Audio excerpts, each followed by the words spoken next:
Всем привет! Hey everyone! Streets of Rage. Да, именно.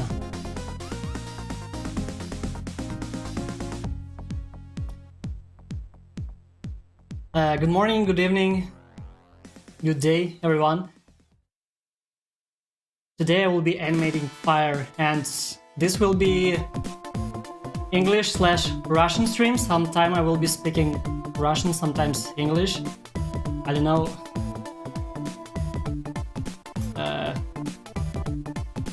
How many people that speak English are in the chat right now?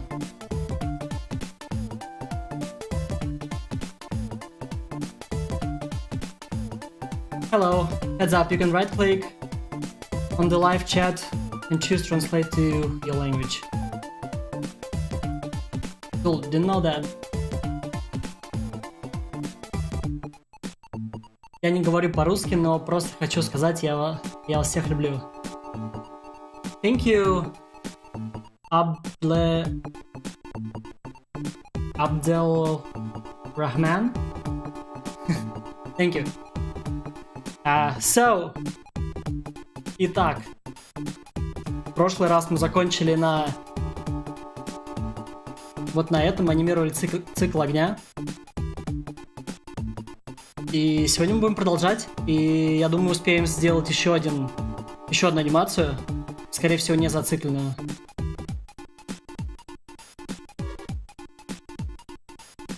And once again, for English-speaking viewers, don't freak out when I speak Russian. I can answer your questions, or yeah, feel free to chat. I'm still trying to figure out how to stream with two languages. But yeah, last time we animated this fire loop, and that's the result. Today we will be continuing polishing it.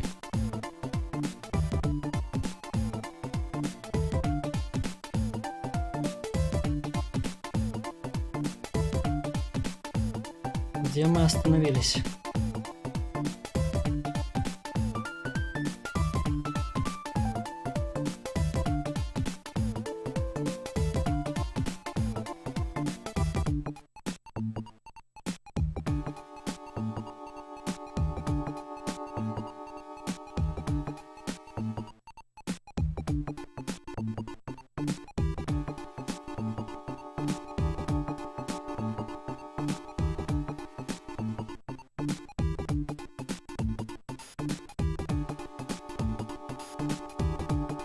Алексей, когда вы первый раз рисовали огонь, вы смотрели референции?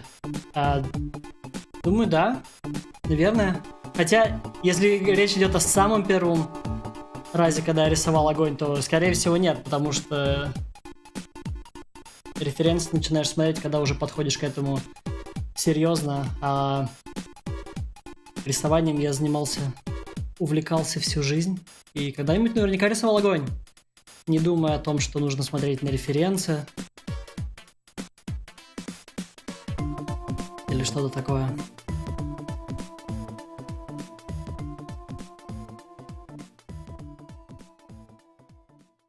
Как дела, Алексей? Отлично. 2 стрима в неделю — это пока что чудно. Вроде вот я в четверг стримил, и вот уже опять. Но зато я не забуду, что я делал в прошлый раз, и можно продолжить ничто.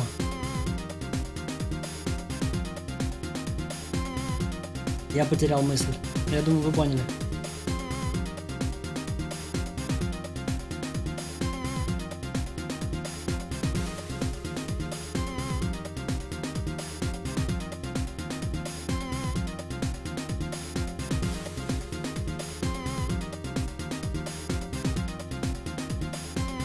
Но, к слову, о стримах я обзавелся оборудованием, как это называется, карт видеозахвата.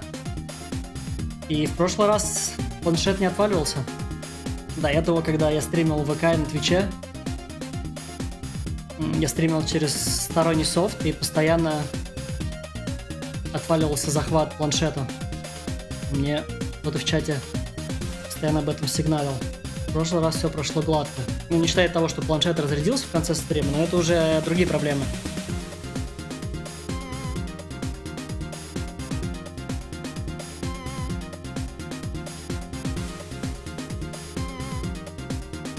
Надо будет еще и в понедельник постримить.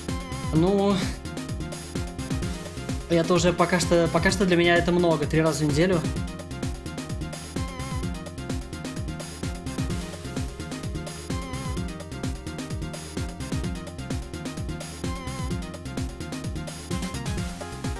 Привет, Бен Вишес.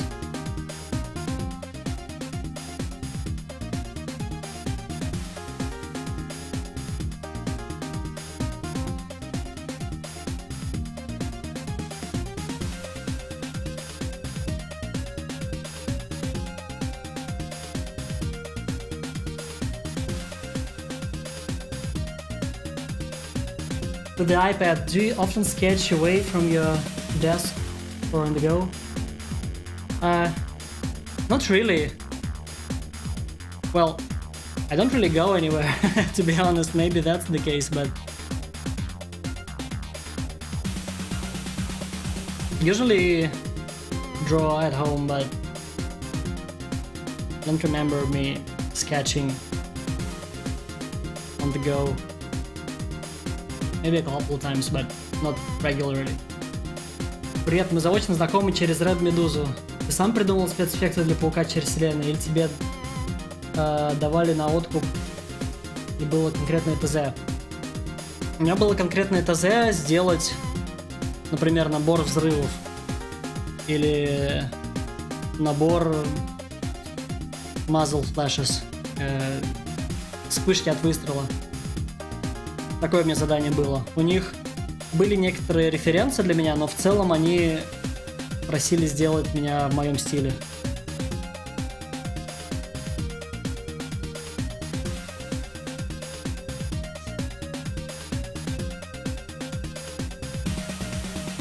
Через Red Medusa. А кто конкретно из Red Medusa? SB.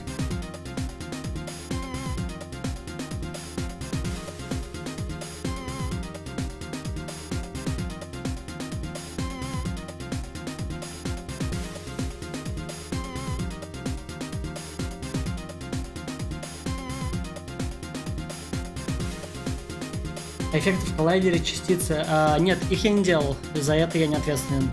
Я делал все, что было 2D-шное. Эффекты в коллайдере делали уже ребята в Sony. И получилось у них прям очень эффектно. Но к этому я руку не прикладывал.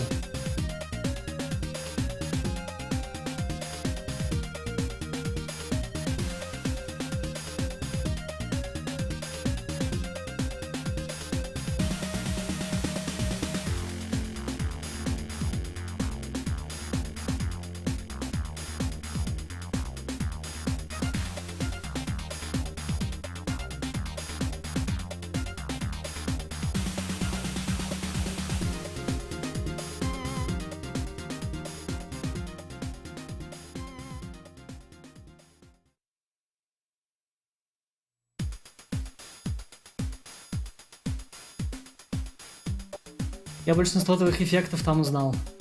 Круто. Приятно слышать. Ну, я Серега. Мы реально виделись лишь однажды, едва ли не 3-4 года назад. Когда в гости заглядывал. Ну, да, там было много новых людей. Ну, приятно видеть на стриме. Алексей, вот как вы думаете, если каждый день по 5 раз анимировать огонь, то за неделю можно учиться? Я вообще не очень сторонник, как это сказать, регулярной практики ради регулярности. Мне кажется, практика должна быть очень осознанной, с пониманием того, что ты хочешь сейчас понять. Но для этого требуется, на самом деле, много сил и концентрации. И не всегда каждый день это получается делать. Если дать... Ну, по крайней мере, так для меня работает. Если я дам установку рисовать каждый день, то я буду рисовать, скорее всего, примерно одно и то же каждый день. И, возможно, у меня набьются навыки, линии поувереннее станет, ну, такие, мышечные, память и прочее. Но именно что-то новое изучить, это... Лично у меня другой подход. У меня скорее это бывает, что, не знаю, у меня какой-то новый проект, и я чувствую, что я недостаточно крут для этого проекта, и тогда я сильно прокачиваюсь. Так что такой скачок происходит, когда я трачу прям осознанно много времени, чтобы изучить что-то новое и понять для себя что-то новое. Потом я это закрепляю и фигачу дальше на проекте. Потом, не знаю, следующий проект или какой-то следующий этап проекта. И у меня опять большой этап, где я изучаю, как-то расту, двигаюсь.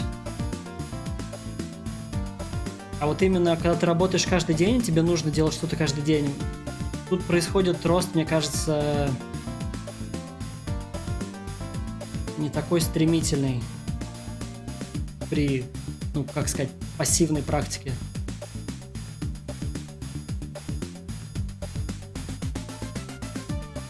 И в целом фраза «научиться анимировать огонь» — это как научиться рисовать. Она очень неточная. Учиться рисовать можно всю жизнь, как и учиться анимировать огонь. Согласен, на моем опыте я мог полгода что-то не рисовать, а потом начать снова рисовать, как будто level up. Ну да. Hello Alex, nice to see you streaming again.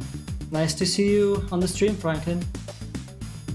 Today we are continuing our fire loop, adding some extra details and polish, and then moving on to another fire effect.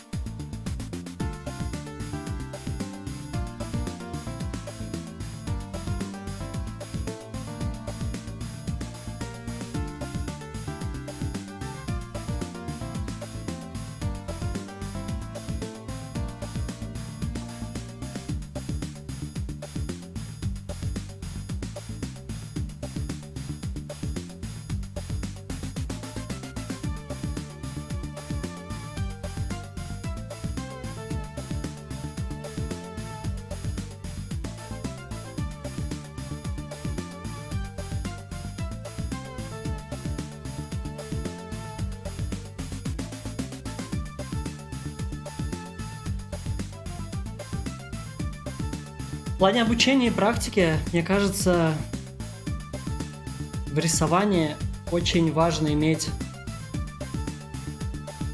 как-то взгляд со стороны, издалека. Для этого нужно на какое-то время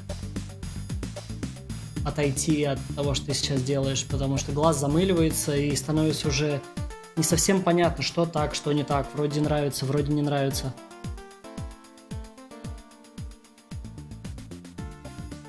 Мне иногда бывает, что были какие-то арты, которые я никогда не выкладывал, потому что мне не казались отстойными, и им уже там много лет сейчас. И я разбираю жесткий диск, смотрю на них и думаю, блин, они крутые. Вот я сейчас вижу, что они крутые. А в прошлый раз они казались мне настолько не крутыми, что я их даже никуда не запостил, и просто они ушли в стол. И это интересно, такое наблюдение за своим же восприятием, что вроде со временем ты растешь теоретически в скилле, предполагаешь, что старые твои работы будут казаться тебе плохими, устаревшими, уже не такими клевыми, как ты сейчас мог бы сделать. Но интересно иногда наоборот. Ты смотришь на ту свою старую работу, которая тебе не нравилась, а видишь ее, наоборот, в более хорошем свете. Hi Alex, great to see you from Costa Rica. Nice stream. Thank you. Is this your first time on my stream? Today we're animating fire loop. Well, continuing to animate fire loop that we started a couple days ago.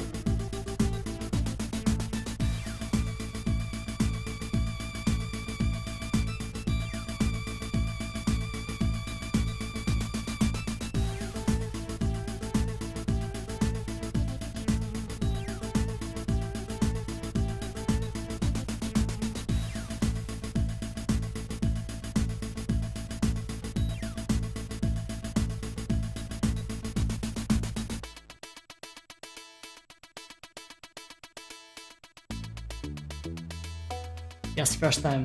Well, welcome. Nice to have you here.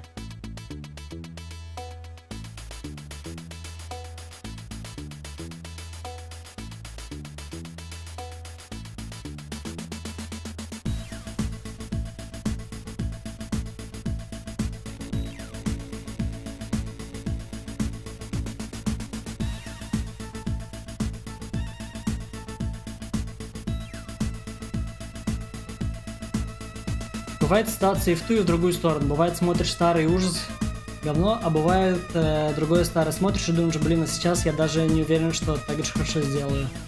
Ну вот да, это иногда даже немного так удручает. На самом деле, как я сейчас думаю, некоторые аспекты рисования, они как...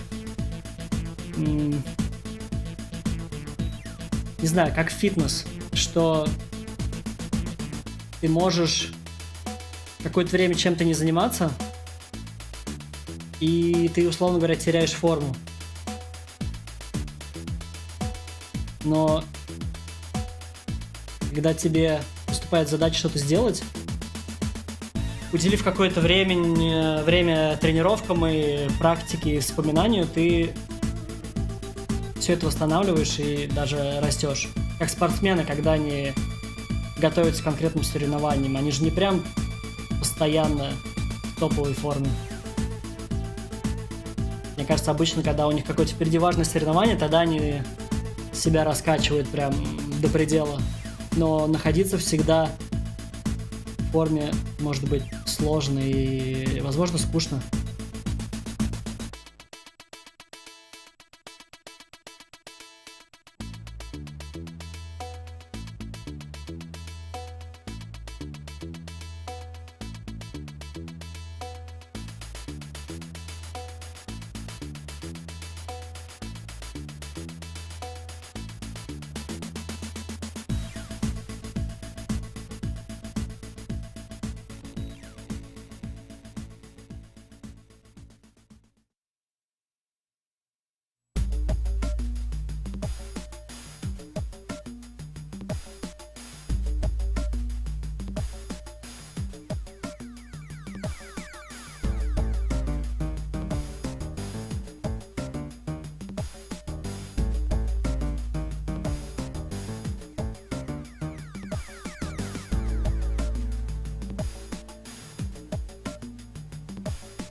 Алексей, в вашем интервью написано, что вы живете в США. Это правда? Я жил в США 1,5 года. Сейчас в конце этого лета я вернулся в Россию, живу в России, работаю удаленно с Riot Games. Пока я жил в США, я работал в офисе Blizzard и немного в офисе Riot, перед тем, как перейти на удаленное сотрудничество.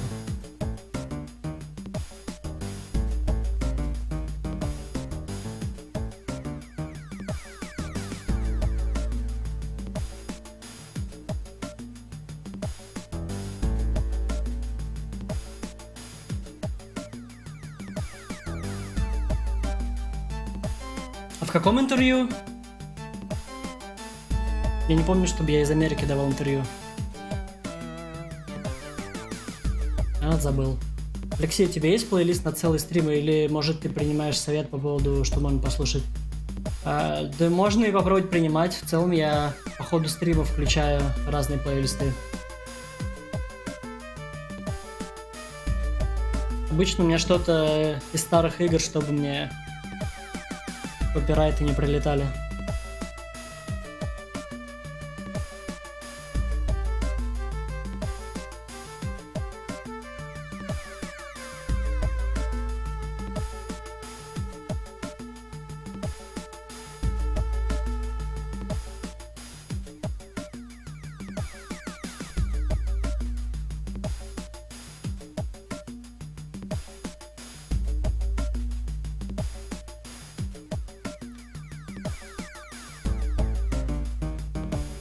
Насчет включить потом Comic Zone. Comic Zone всегда можно, да.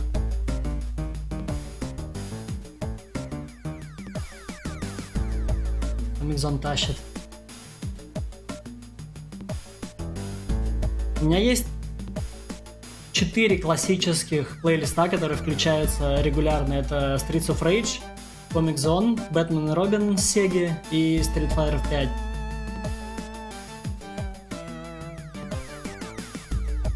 Периодически я пытаюсь все-таки как-то разнообразить, чтобы не крутить одно и то же.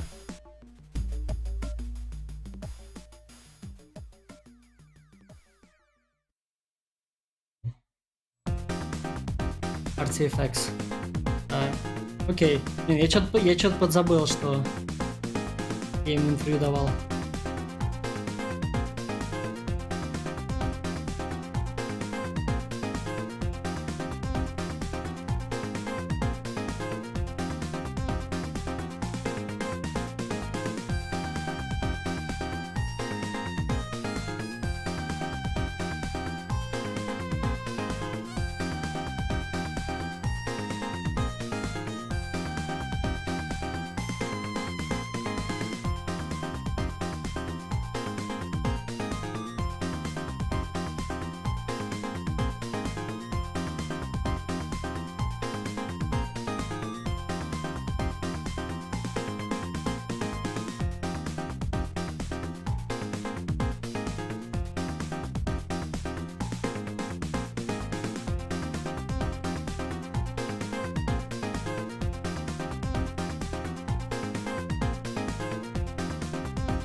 Procreate стоит своих денег? Procreate стоит 10 баксов. Мне кажется, он дешевле всего остального софта графического.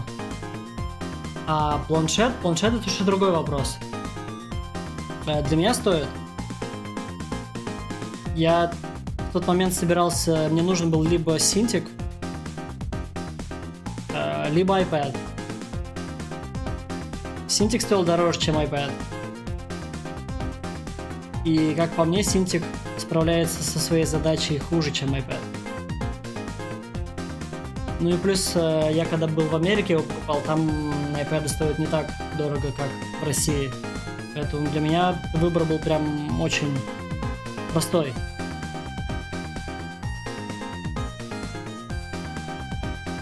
В принципе, у меня 70 или, может быть, даже 80% продакшн для 2D эффектов перешли на планшет Procreate. Я все еще пользуюсь флешом, точнее анимейтом и фотошопом, но уже на такой полировочной стадии. Добавить фильтр сверху, спрайтшит это все разместить. Может быть, чуть-чуть подредактировать анимацию.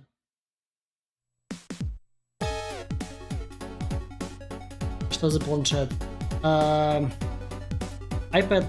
Pro 12,9 дюймов 2018 года. По-моему, да.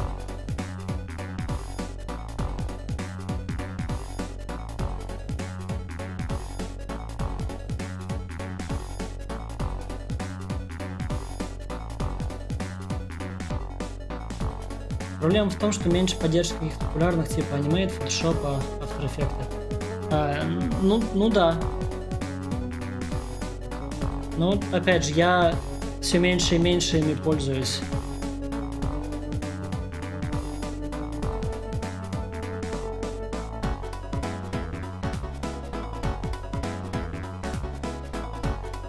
Я точно не знаю, в чем конкретно проблема, но вот в фотошопе как работают кисточки, как работают вакуумовский стилус, планшет, по сравнению с тем, как работает Procreate и на iPad и iPencil, просто несравнимо. Ощущение от рисования,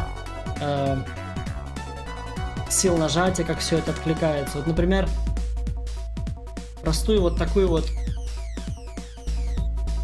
ну, линию у меня в фотошопе очень сложно провести, вот как последнее, чтобы она ровно утончалась и постепенно сужалась. В фотошопе вот что-то больше похоже вот на это, но только и гораздо сильнее. То есть там как-то вот так. Блин, даже сложно показать таким стилусом, он так сглаживает, возможно. Ну, когда нажатие регулируется очень неплавно. И как я не настраивал не макомский планшет, как не настраивал кисточки, это ну, прям Photoshop у меня всегда так работает. Я потом перешел на компе в Paint Tools'а, и там в нем рисовал лайн-арты, и на мой взгляд Paint Tools'а с лайном справлялся просто в разы лучше Photoshop. В нем тупо приятнее рисовать. В Photoshop анти-алайсинг, который на всех кисточках присутствует, как бы ты четкую кисточку не делал, все равно есть это полупрозрачные пиксели по краям, довольно-таки объемные.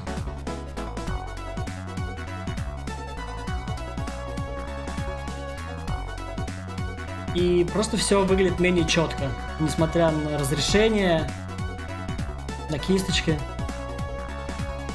Isn't this music from Streets of Rage, the old fighting game? Exactly. It's a beat 'em up from Sega Genesis or Mega Drive, depending on the region. One of the best soundtracks for video games, well, in my opinion. And while I'm speaking English, I guess I should remind people that I also speak English. If there are any English viewers in the chat, feel free to ask questions and I'll do my best to answer you. Don't freak out when I speak Russian. I'm not possessed or anything. Кстати, ты сталкивался с проблемой планшет-мониторов, которые response time больше, чем должно быть? Обычно это сглаживание на это сильно влияет, но на это прям конкретно внимания не обращал. Я параллакс замечал. Alex, huge fan of your work, so happy to see you stream. Thank you. Nice to have you here. Everyone knows Yegor. You're a popular dude.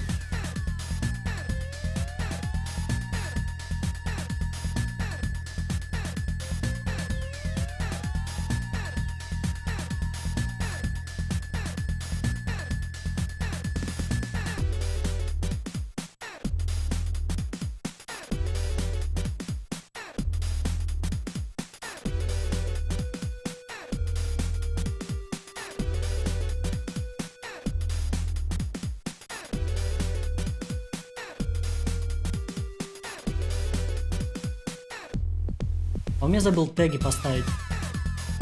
Одну секунду. Нет, не забыл.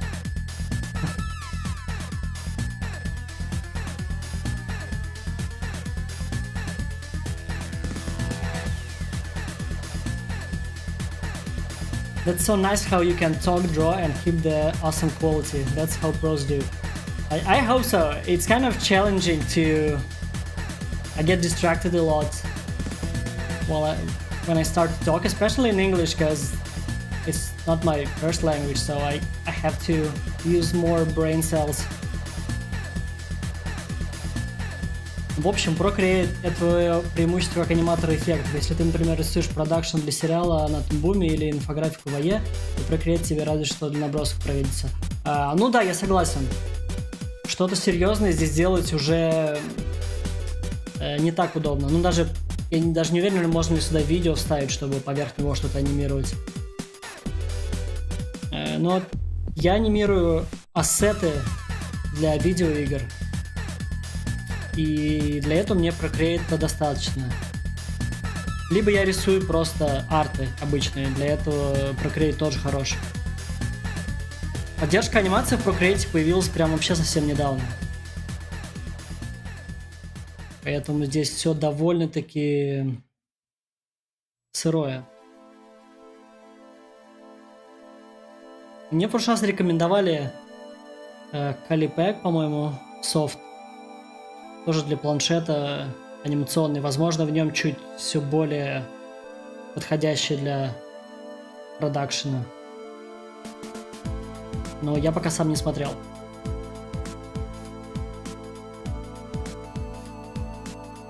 Yes, Alex inspired me to be an FX animator, and I'm now an FX animator. Sweet! I would love to see your works. Probably not on stream, but I don't know, send me a message somewhere.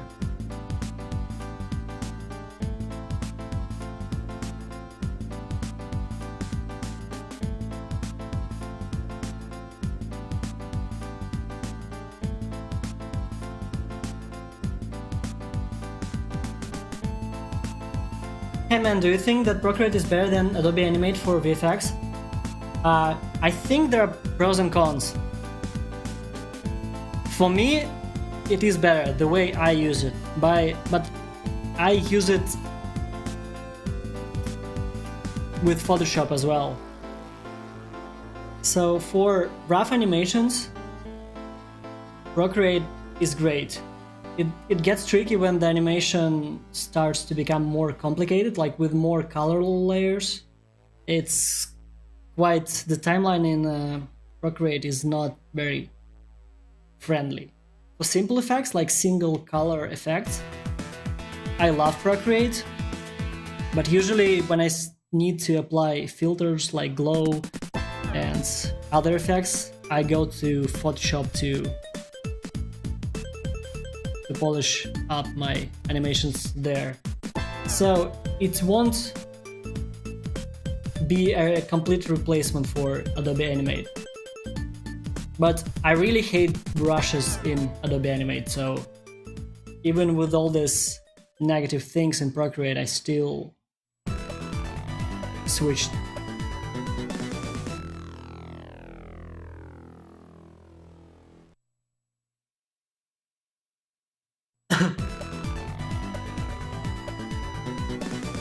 We talked on Twitter a few days ago, Alex. I'm Voldi Untoro.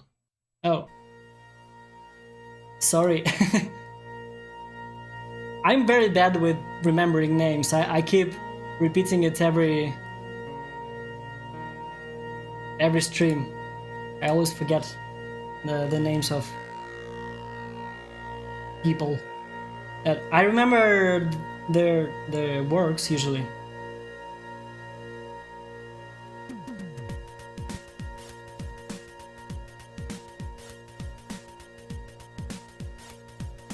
Постоянно очень крутой аниматор эффектов, тоже работал над разными аниме-тайтлами. Немного знаком с ним. Круто! I'd love to work on anime or any animation titles really. I love working on games as well, but there is something in working on animated movies that is way more comfortable, I guess. You don't have to think about optimization or any technical stuff. It's more artistic, I would say. And in video games there are a lot of technical restrictions and rules that you have to follow, which sometimes it's also fun, like figuring out shaders and all this stuff, but sometimes it gets super technical where you just, I don't know, I feel like I'm an engineer and not an artist.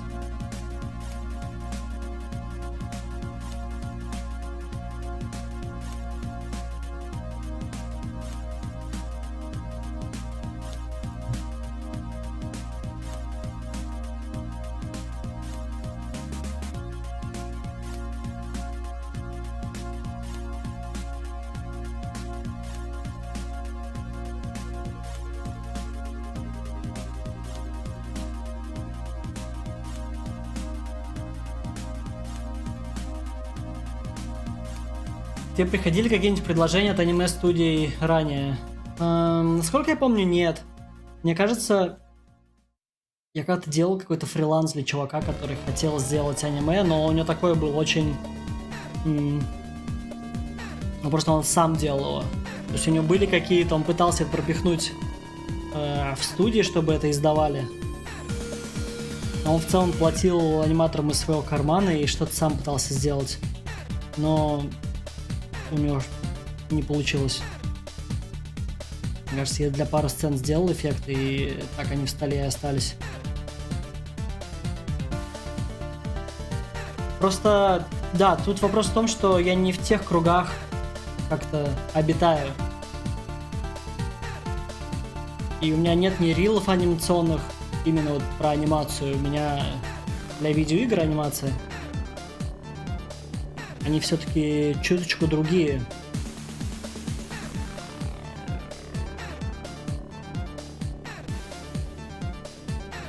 Конкретно вот анимации, это я делал синематики всякие для игр. Но аниме нет. Мне кажется, мне пришлось еще немного тяжело, по крайней мере, поначалу. Другой пайплайн, другой тайминг, другой фреймрейт. Потому что я, например, я привык, что я анимирую все довольно-таки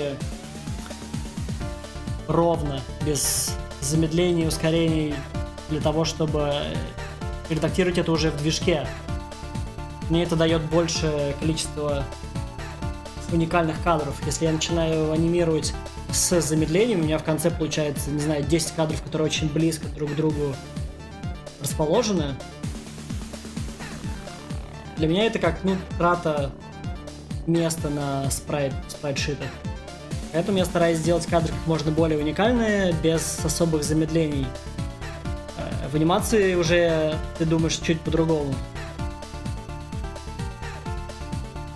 Have you ever animated in Toon Boom Harmony, Alex? I tried once very briefly, but it was a bit too complicated. It was very different from Adobe Flash or Adobe Animate, and I didn't have the time to really study it and figure out how everything works there. So I mainly animated in Adobe Flash and in Procreate.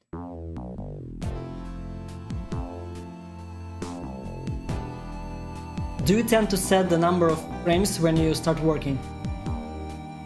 Yes.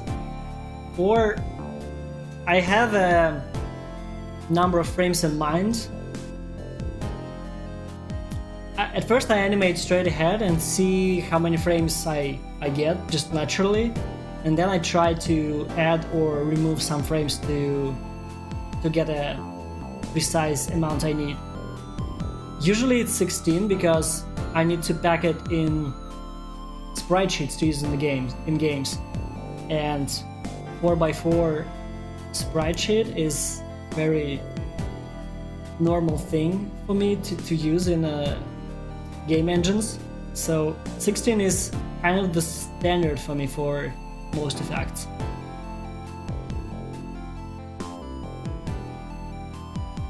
Hi, Brian.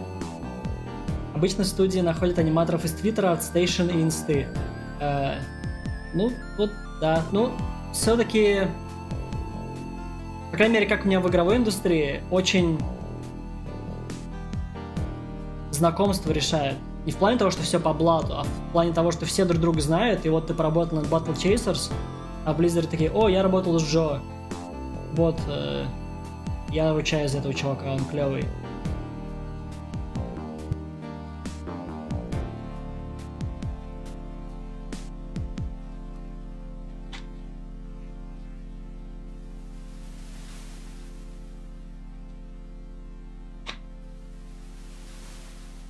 Можешь посоветовать сайт для заказов на тему FX? Блин, я не знаю, у меня все заказы приходят с социальных сетей. Когда я развивал свой DeviantArt, мне приходили заказы с DeviantArt. Когда я стал фокусироваться на ArtStation, приходили заказы с ArtStation. И сейчас вот я завел Твиттер. Точнее, Твиттер у меня давно, но я пытаюсь мне что-то постить. Прилетают заказы в Твиттере. Ну или такие более официальные, довольно-таки часто бесполезные заказы приходят из LinkedIn, там где рекрутеры пишут, но очень редко они попадают в точку, потому что они все-таки не художники, они видят там VFX артист. И вот, поработайте над нашим милитари-шутером с реалистичными эффектами. Это, блин, вообще не ко мне.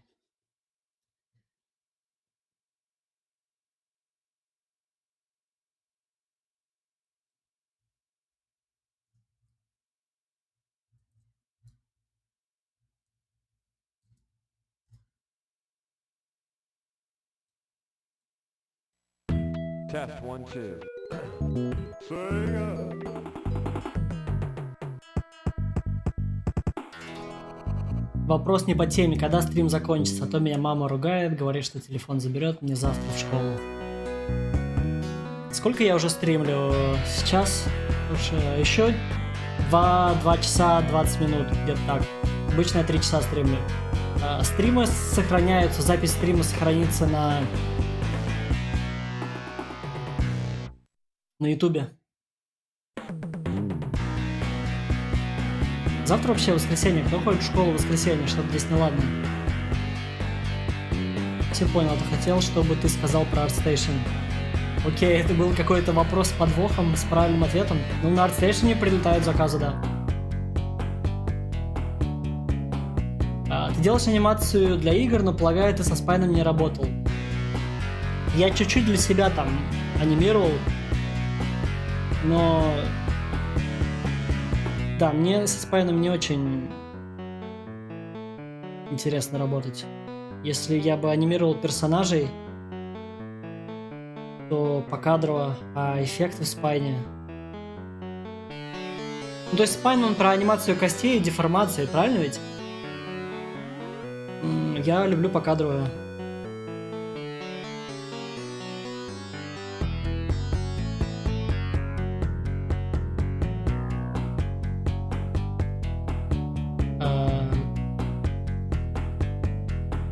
Yes, transition from Flash anime to Toon Boom is weird.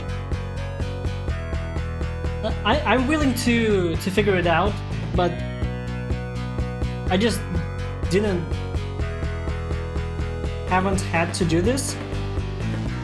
Because for games, my software worked fine. Procreate or Adobe Flash did the job just fine, and there was no need to animate in Toon Boom yet. Кстати, Алексей, что ты можешь сказать по поводу российских мультстудий? Каково твое мнение про наши мультфильмы в целом? А я особо не знаю, что у нас. Ну, у нас есть Red Medusa, который делает стильные, смешные мульты. И мне кажется, они в этой нише они преуспевают. Когда русские мульты пытаются делать все серьезно, пытаются равняться на западные студии, получается обычно не очень хорошо. При этом в плане арта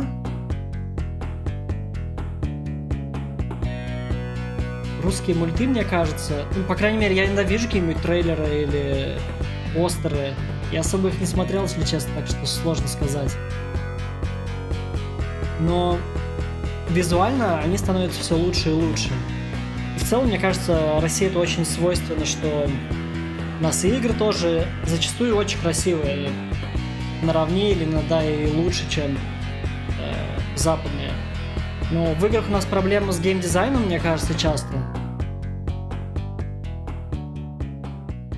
То, что именно игры как игры не очень. А мультипликации в мультах, фильмах у нас все время какие-то упоротые сценарии. Что даже по трейлерам ты смотришь и думаешь, блин, ну это все очень как-то плохо и глупо и сделано с расчетом что это делается для детей. Но я не считаю, что если ты делаешь мультфильм для детей, он должен быть глупый. А у нас все, мне кажется, часто бывает такой подход, что для детей да пофиг сделать, чтобы, не знаю, было ярко, красиво и громко. Может быть, я не прав, может быть, я не видел какие-то последние работы, которые крутые. Если что-то есть клевое, то посоветуйте. Я, может, заценю.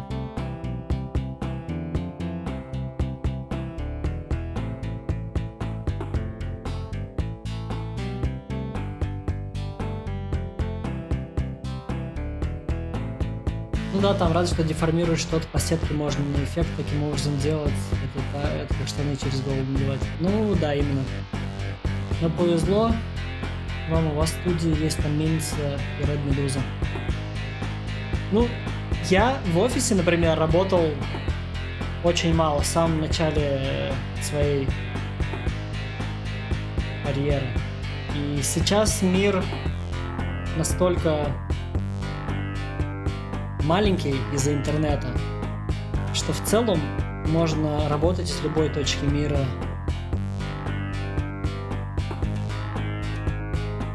Мне кажется.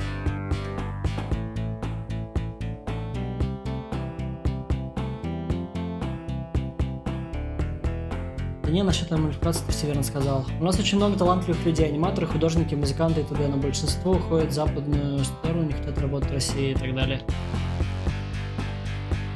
Ну да.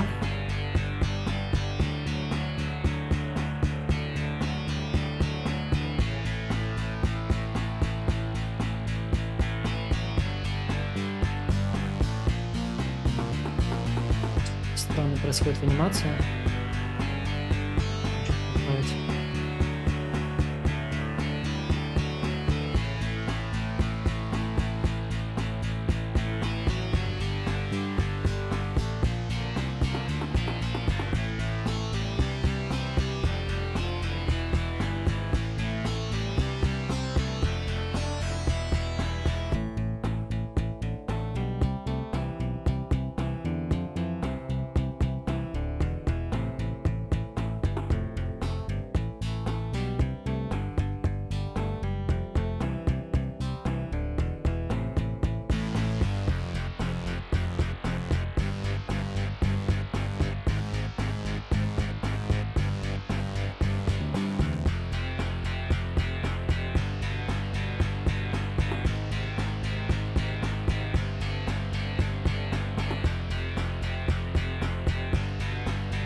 Я сам на своей практике с англоязычными заказчиками часто слышу, как много из России талантливых художников. Да, я встречал много русских ребят в западных компаниях, в Blizzard и в Riot.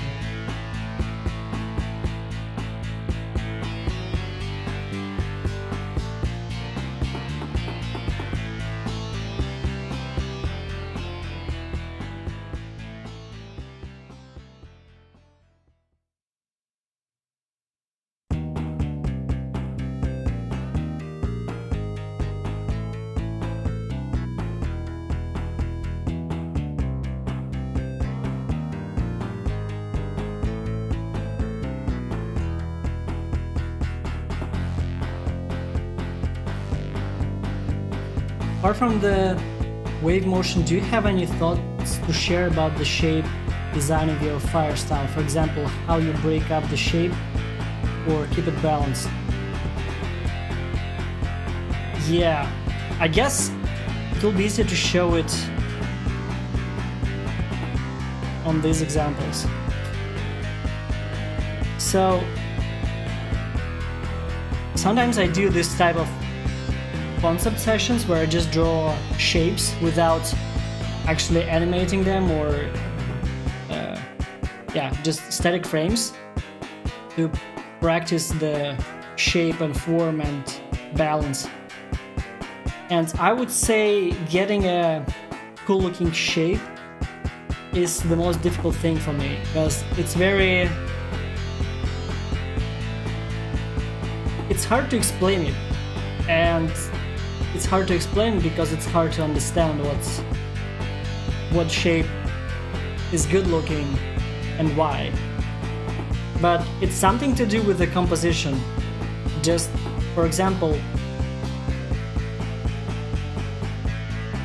we have this shape here, and I'm thinking of the shapes as mass. So here, the center of mass, because that's the largest part. It has the highest, largest width. So to balance it out, I add more thin elements to the sides to kind of keep it balanced. It's a bit weird, but yeah, the idea for me in terms of designing shapes is to kind of keep it asymmetric with obvious focal points. And if there's no focal points at all, then your eye kind of doesn't know what to look at. So here, in this effect, this for me will be the kind of the center of mass, and everything else should be less heavy. Sometimes it reminds me of what's the ancient art of like stone gardens, where you have to place rocks in a sand garden in a certain way to kind of keep it balanced.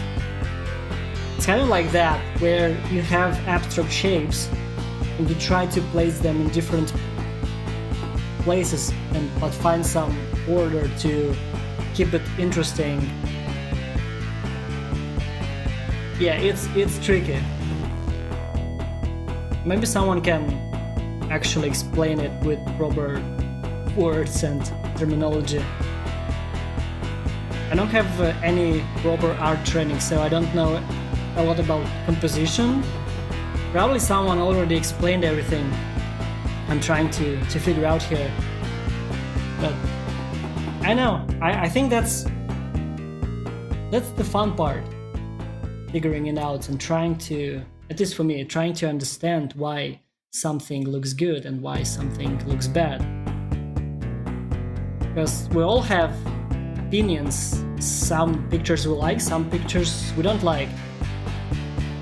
But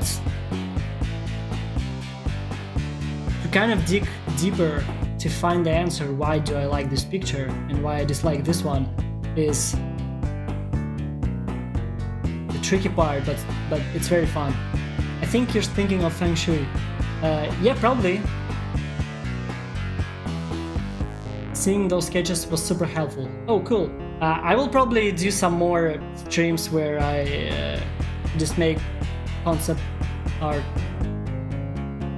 It's fun to do them as well. It's very relaxing for me compared to animation. In animation, I have to focus kind of to pay attention to every part, where it goes, and don't miss anything. While doodling the sketches, it's just this doodling. You turn off your brain and see where your pen guides you.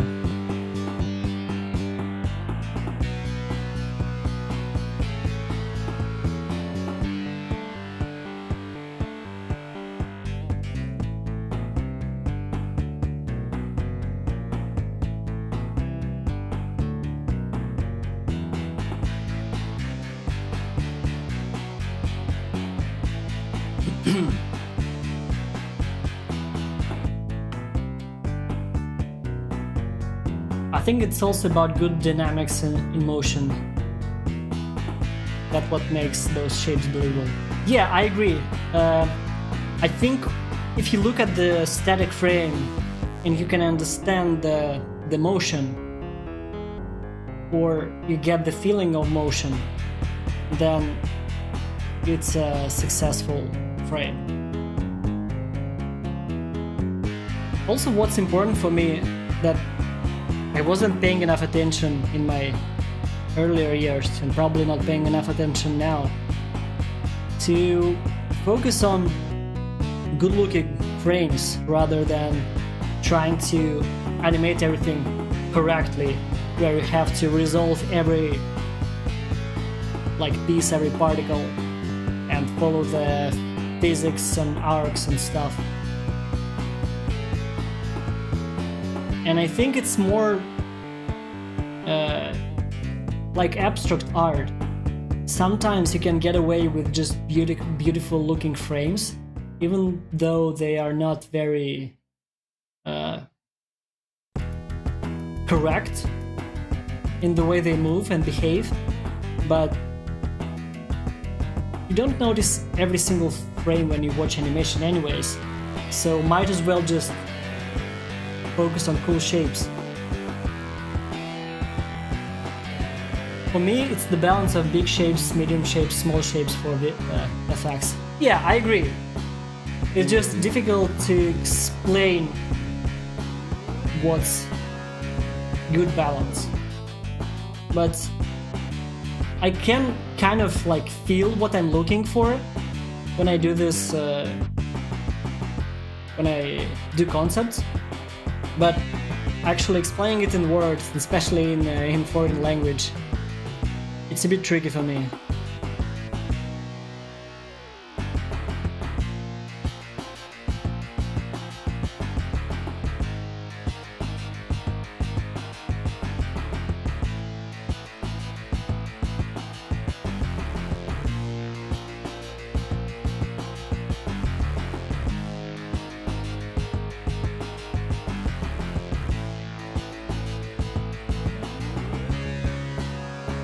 Maybe it would be interesting to know English speakers. How does it work and live in USA after Russia? What did you like? What was annoying to you? I mean, yeah, sure. I lived in the USA. Originally I'm from Russia, and right now I live in Russia. But I lived in the USA for a year and a half while I was working at Blizzard Entertainment. And it was overall a cool experience. I really enjoyed living in the USA, and I would love to visit it again. Maybe stay there for some time. I really like that people felt very friendly compared to Russia. Not saying that people in Russia aren't friendly, but they're kind of more, what's the word, reserved, calm. They don't express kindness very openly, even though they are kind. It's just the mentality, probably, I don't know. In the USA, people were smiling all the time, and it's cool. I think it kind of affects your mentality, even if it's just a casual smile that people are not putting much thought into. They just smile because they do this every day. That's just like the normal state for them. But I think it helps you to feel better when you see people that at least look happy.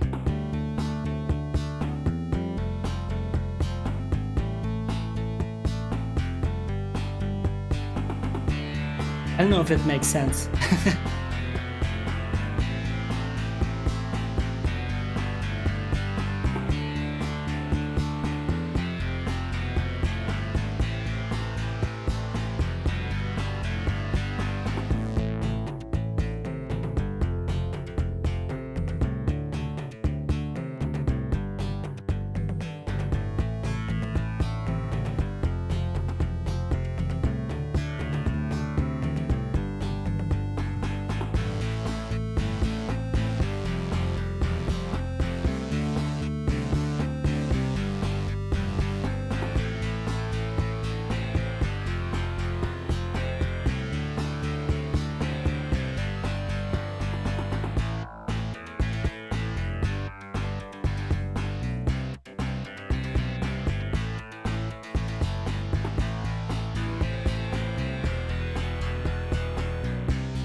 Провокационный вопрос. Софт лицензионный? Лицензионный. Ну, опять же... Procreate стоит 10 баксов, а Adobe пакет все от работы предоставляется.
Adobe под подписки теперь.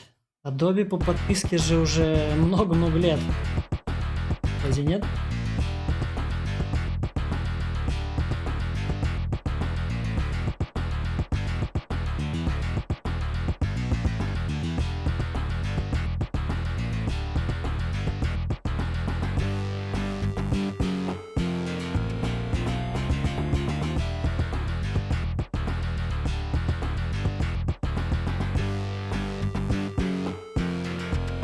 Я от коллег по цеху часто слышу супер жалобы, что у них после каждой обновы Adobe что-то доломается в лицензии.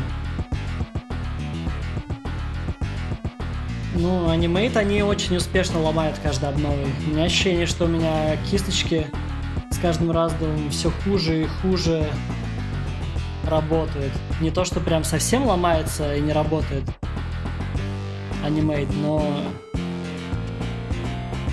то, как работают тулзы. Поэтому я и в Procreate сейчас.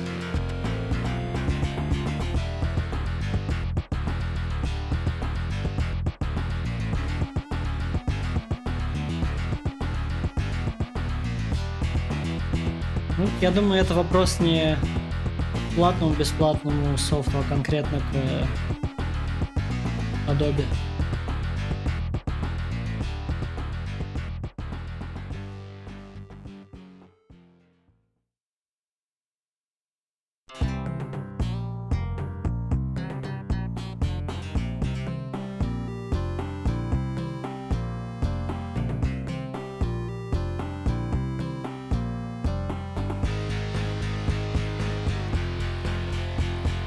Плакать просто хочется, когда Adobe крашится.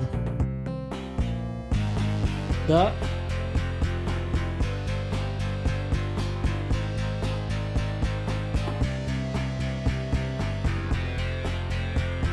Вот Macromedia Flash 5 никогда она не крашилась. И в ней было практически все, что мне нужно.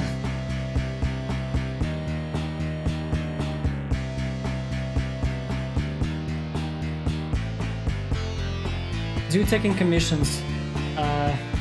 I do not take any commissions at the moment. Sorry. I'm busy with my current project and don't really have any time.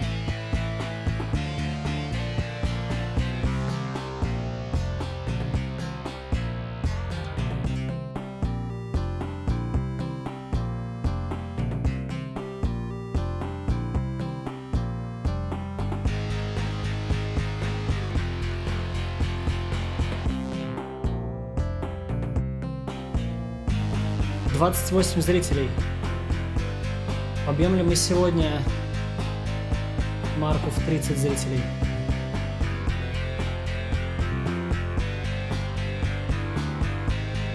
PS5 еще остался. Остался в каком смысле? Ну, официально, лицензионно ты его не можешь получить, мне кажется.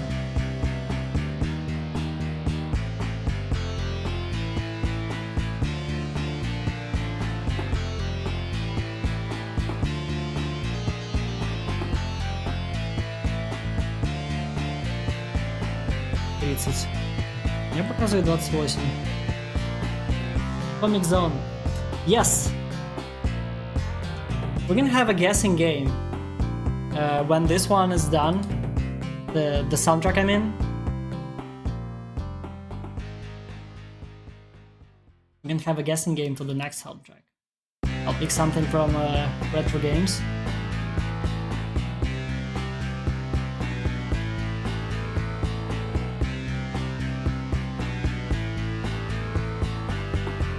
Последняя адекватная анимейт версия 2017 инфо. Может быть, да. Я не помню, какие... Когда были хорошие, какие плохие.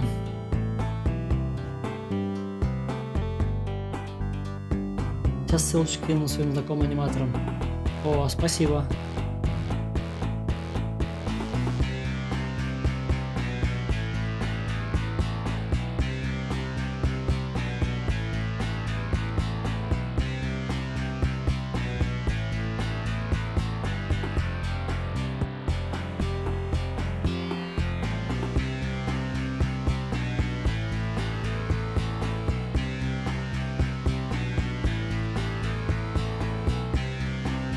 For English-speaking people in the chat, I feel like I have to remind everyone that I also speak English, and if you have any questions in English, feel free to ask. And yeah, sometimes I speak Russian, sometimes I speak English.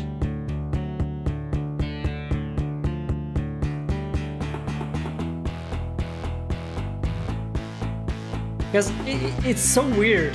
I don't even know if it will work long term, like streaming in 2 languages, because I feel like people might join my stream, hear foreign language, and just leave immediately. And it works both for Russian speaking people and English speaking people. It's tricky. If you know any streamers that do that kind of thing, let me know, because I'm curious to learn, observe how they do that. Well, hello there. Hi. How long have you been doing the effects animation? 7 years, 8 years? It's hard to say, because I started animating when I was, I don't know, 15, just for fun, casually, playing with the Macromedia Flash.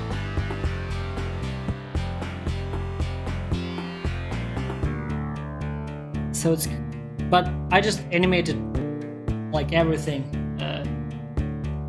stickman fights and all this kind of Flash animation from 2000s. I will learn Russian if I'm here. Cool! It's twice as much knowledge. You can observe VFX and learn Russian at the same time. I may switch to just teaching Russian instead of animating. It's probably much easier just to chat. Started at 15 as well. Cool. It's cool when people... I feel like when you are a teenager or a kid, you have so much passion for things, and sometimes when you're older, it can be difficult to be that passionate for anything. Things inspire you less, and it's harder to impress you. Well, it's hard to impress me. I don't know if that's the same thing for everyone, but you kind of have to have a certain mindset to allow yourself to be inspired and entertained.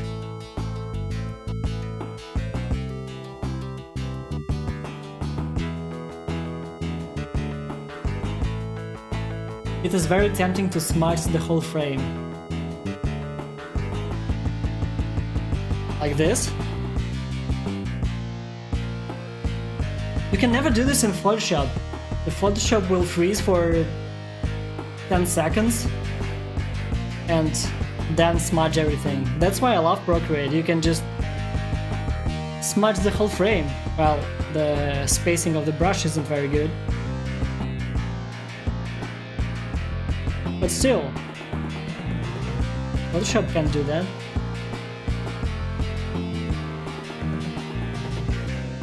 Maybe it can if you have a very powerful machine.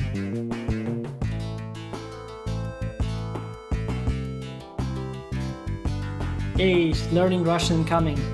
Cool. What do you want to learn first? Don't say curse words. I don't curse. I won't teach you.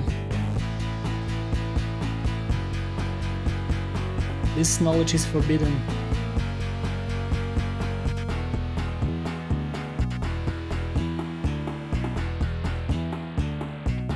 Yeah, back then I animated like all of my free time. Exactly.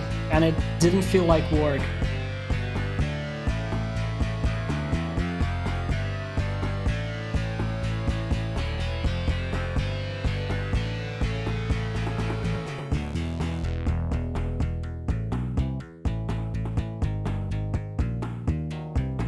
It will sound like an advertisement for for an iPad, but that's what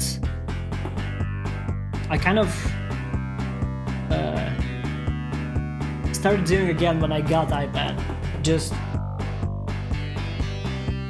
having fun from drawing because it's so comfortable and easy to do in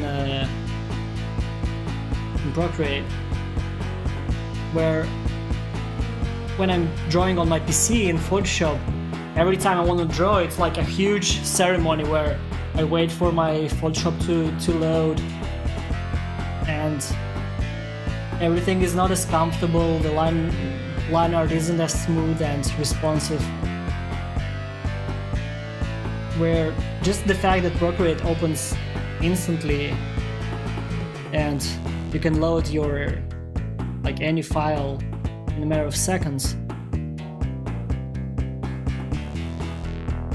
it allows me to just start drawing whenever I want.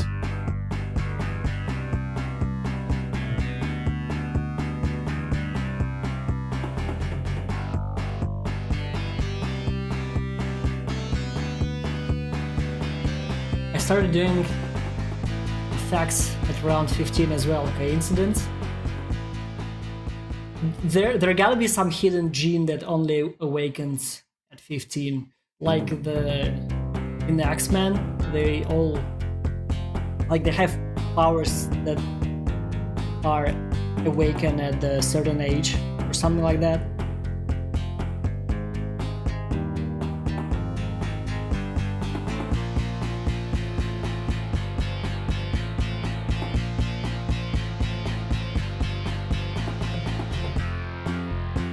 So let's start with the fire in Russian, no? Fire is огонь. Flame is пламя.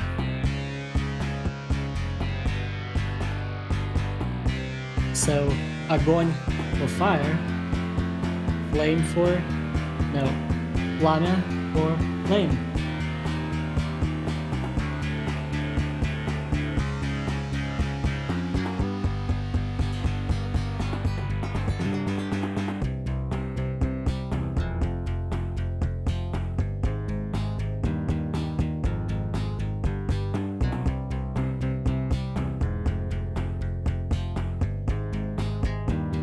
It's impossible to not learn Russian curse words when playing Dota. Sadly. Okay, to be honest, I'm interested in Procreate, but can we use it professionally? I mean, can we export sprite sheets and then use some format to export to engines? So I use Procreate professionally with Unreal Engine. I still use Photoshop to polish or apply filters to my animations, but I do rough to clean animations in Procreate. Then I export PNG sequences and arrange everything in I apply filters and all this kind of stuff, editing in Photoshop or Adobe Animate, and then I use Texture Packer app to assemble everything to sprite sheets, and then I use it in Unreal. So it is possible, but I'd say that it can be tricky to animate complex effects in Procreate. Like when you have multiple color layers, Procreate isn't very friendly for these kind of effects because you only have one timeline. In Flash you can have multiple timelines, multiple layers of timelines for each color layer. In Procreate it's a bit tricky, so if you're just doing single color effects, something simple, then Procreate is great for it, I think.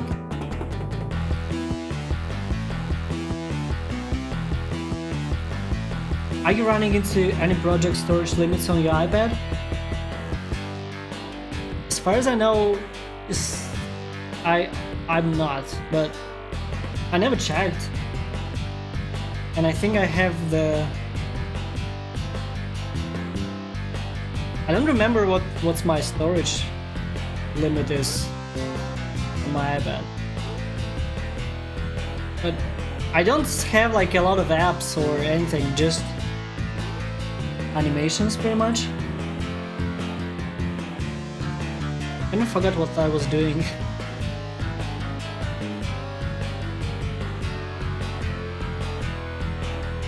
Alright.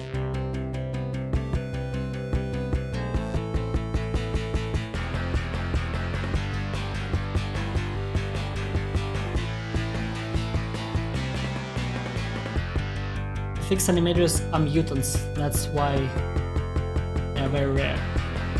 Yeah, that should be the legend. That's what we should tell everyone. When people ask how we do the fixed animations, just, I don't know, say that you got struck by lightning when you were 15 and now you know how to animate effects.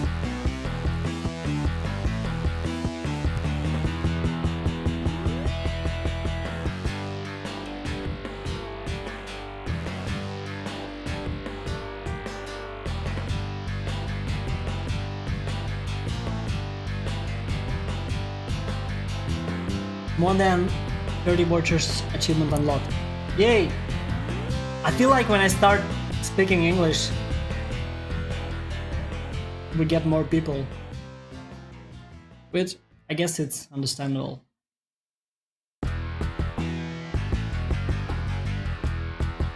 That's what happened to me.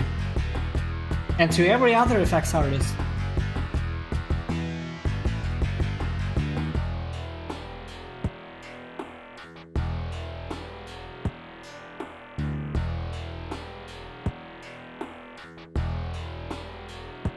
But we should really come up with different backstories, so it's not the same every time, because people will start to get suspicious.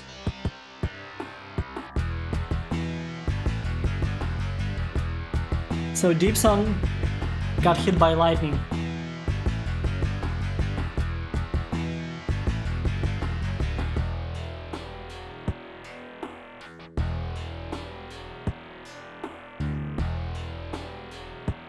When I'm streaming, I prefer to pick just one language.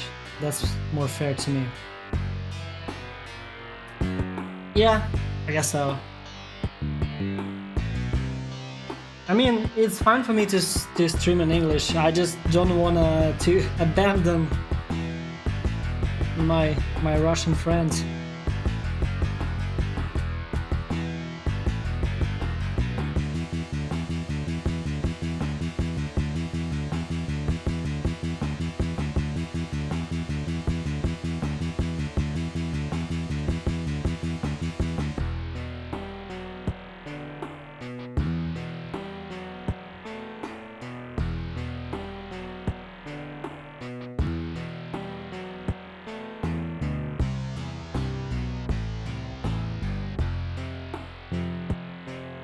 What other origin stories for effects artists can we come up with?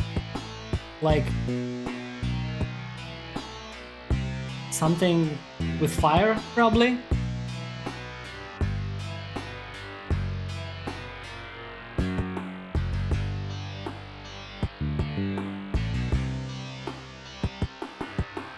Please continue this kind of streams. I will. Thank you for watching. Good morning, evening. Glad I could catch part 2. Hey, Eugen. Nice to see you again.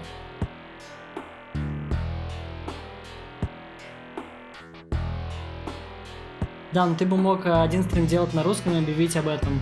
And you could do separate stream in English and warn people about it.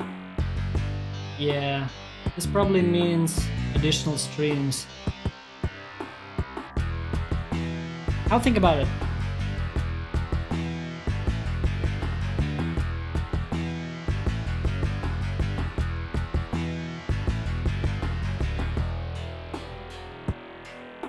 The thing about streaming in English versus streaming in Russian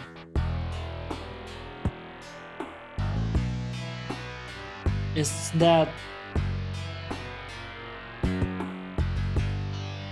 the potential amount of people who are interested in streams when I speak English is way more than when I stream in Russian.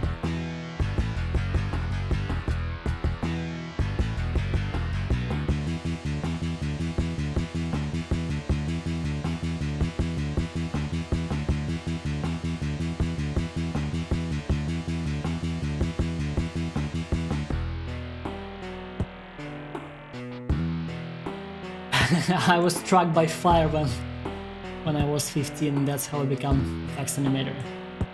Yeah, we can tell everyone that like meteor hit you. That's a good origin story, right? Or volcano. Volcano should be involved. I think volcanoes are cool and very kind of tied in to effects world. We don't have any volcanoes in Russia, so no one would believe me if I say that I fell into volcano and became fix animator. So I still will say my story will be about lightning. So here's an origin story. You fell in an accident in fireworks factory during a flood and storm while lightning during a nuclear war. Yeah. That sounds like an overkill, but you should be very talented. You've got English-Russian in the description, but you could also add that line on screen next to your contact info. That way it's harder to miss. Yeah, I kind of have this like comic bubble on top of my camera. Where is it? It's somewhere here. I specifically added it to my overlay, so it's on the screen all the time. Maybe it's not enough. And maybe nothing is enough.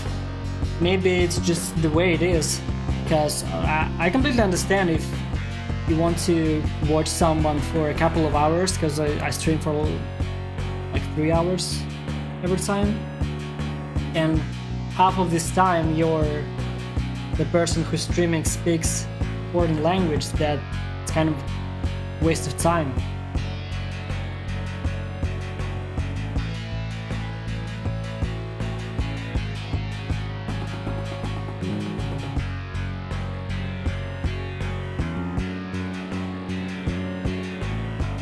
Igor emerged from a dumpster. that's a cool origin story.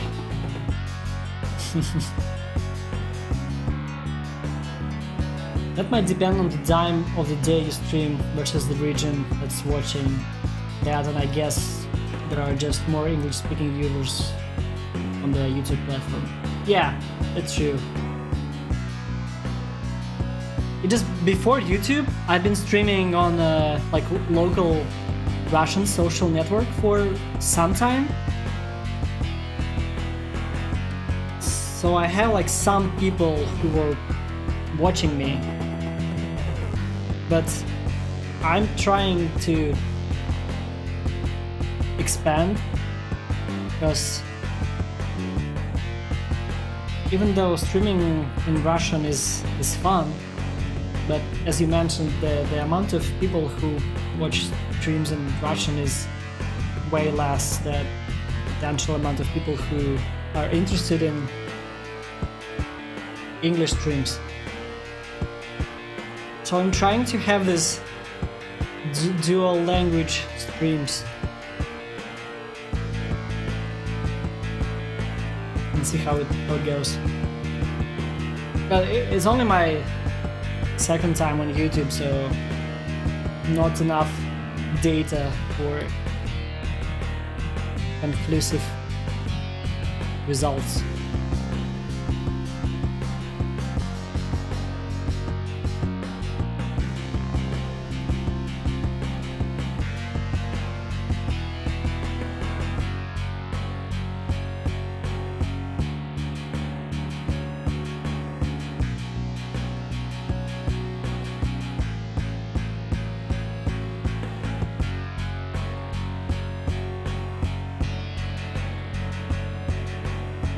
It's like with Spider-Man, Peter Parker got stung by a spider and some animator got hit by a meteor and he became an effects animator.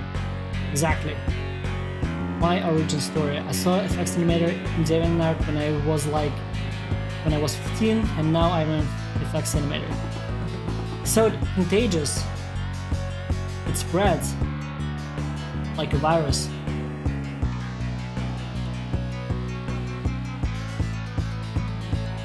All of the internet animators I adore, I hear.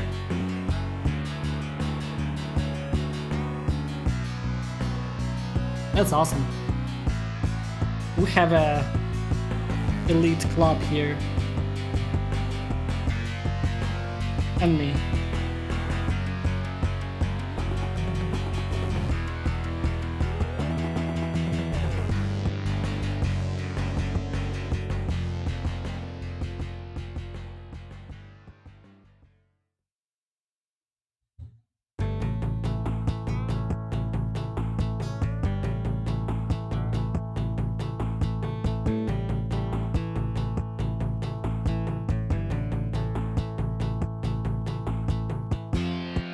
My real origin story, how I became an animator. I tried to do 2D animation and it was nice, but then Flash crashed during saving and I rage quit from FBF animation for 4 years and didn't want to return. After a while I saw a trailer of Klaus and wanted to give it a try again, but in TV Paint Studio, and all of a sudden they gave me a job in Red Medusa. Sweet?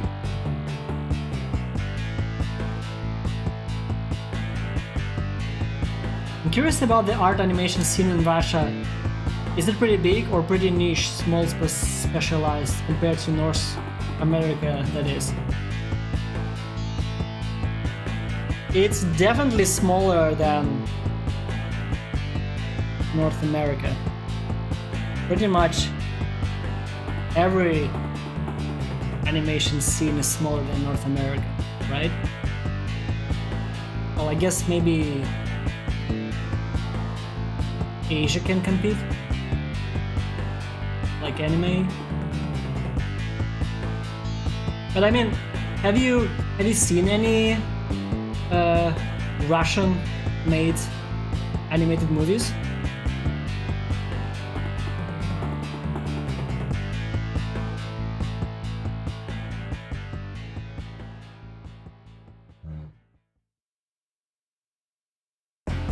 Здрасте, по-моему, музыка громковата, огонь.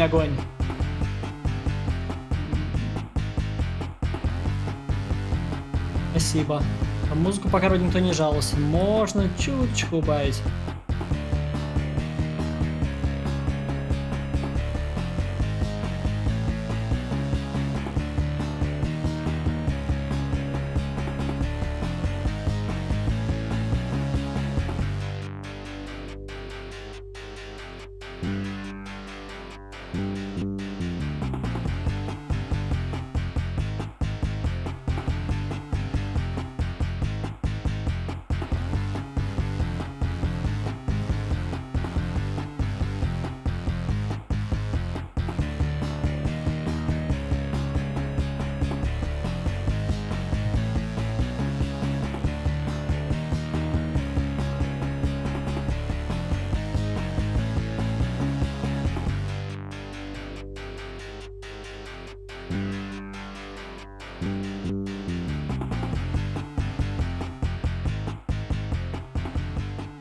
I don't think I've seen any animated Russian animated movies.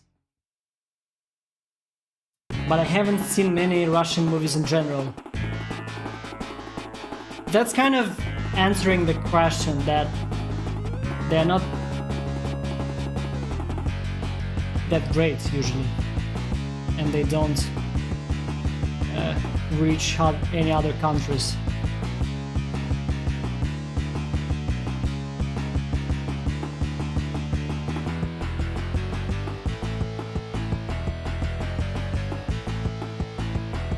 That's where the best movies are from. What, Russia?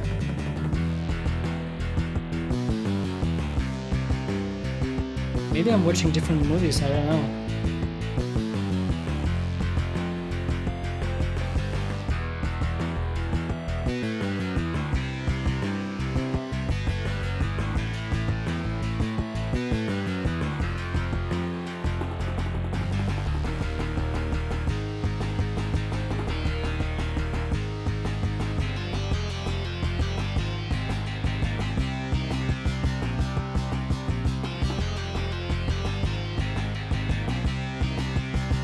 I'm joking, of course. I know, maybe you know something that I don't know. Maybe I'm missing out.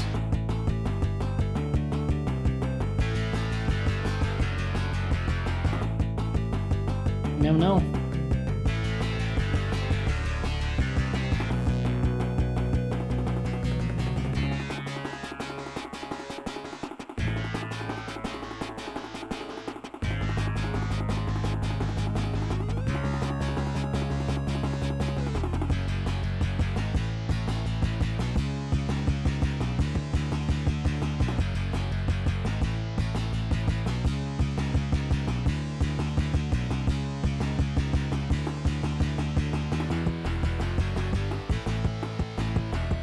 Алексей, смотрел «Майор Грома»? Нет, не смотрел. I have seen one. It was really sad. Yeah. Sounds like Russian movie.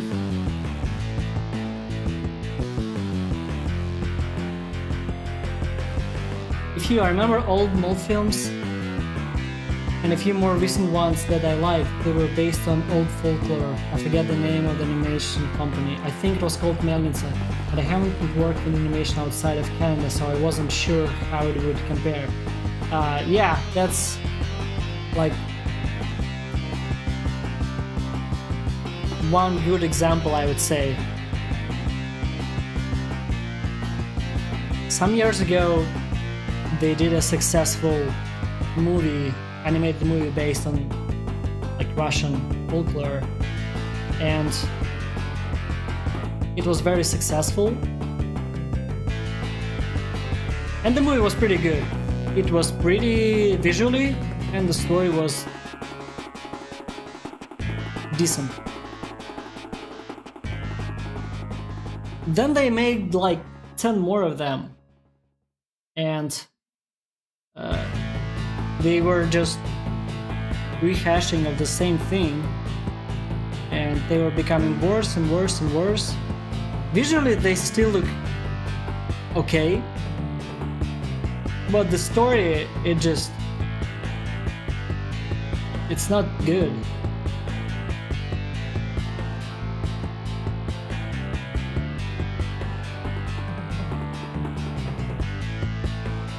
I think there were some other attempts, good attempts.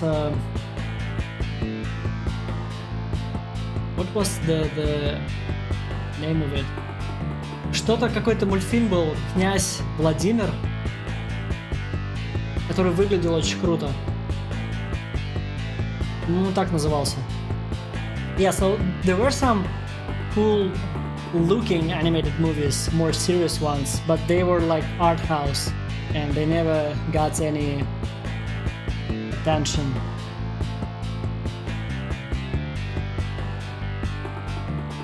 But in terms of working in a studio in Russia, there are just a couple of them, I'd say. And as far as I know,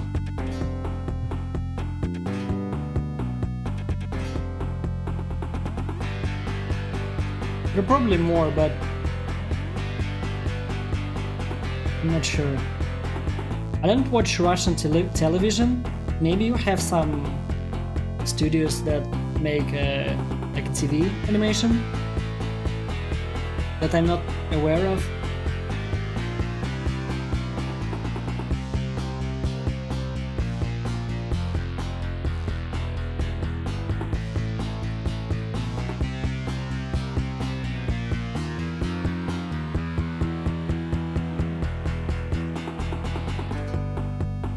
Wow, that fire is beautiful, Alex.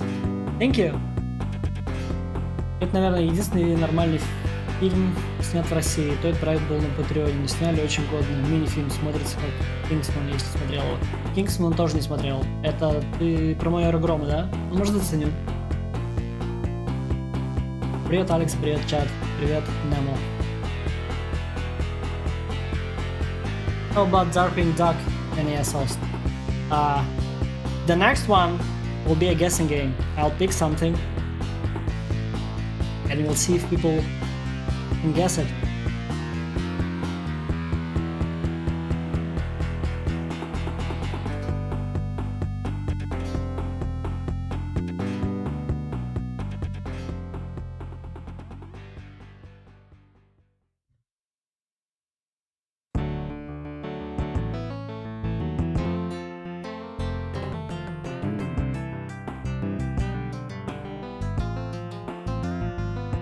From what I've heard, Russian is good at making dubs though.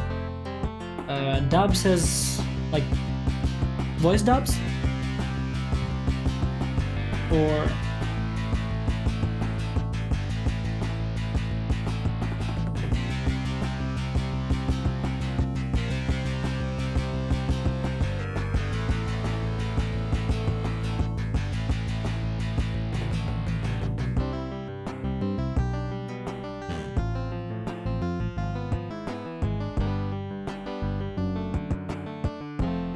yes, they are really good actually.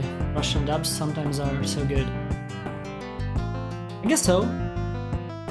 Usually I try to use the original voices just to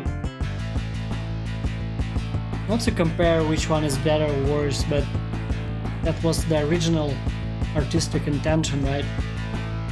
And the director was guiding the actor to say things a certain way.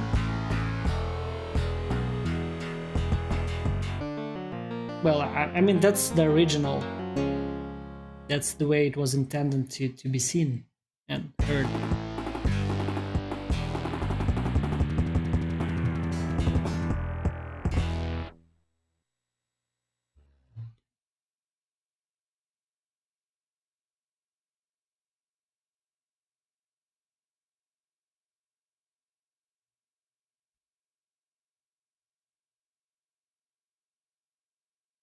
Hey chat, how many of you are animators and how many of you speak both Russian and English? At least a few, I think.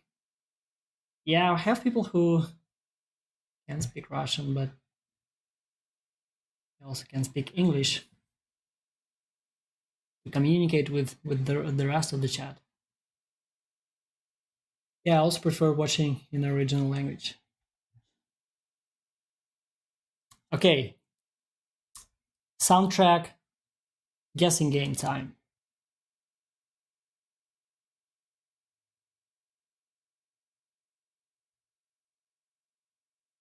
I guess we can go easy this time.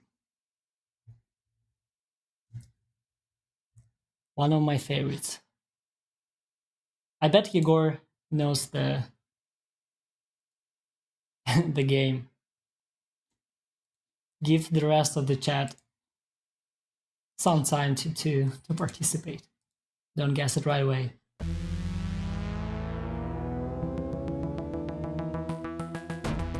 I can fall into these categories probably. Yes, Anna, you sure can.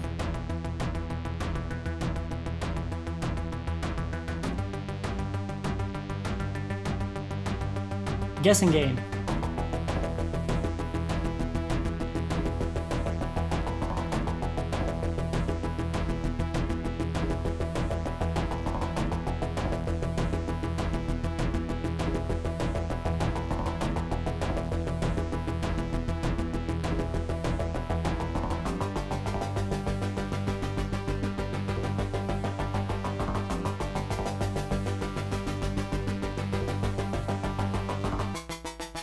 Егор knows.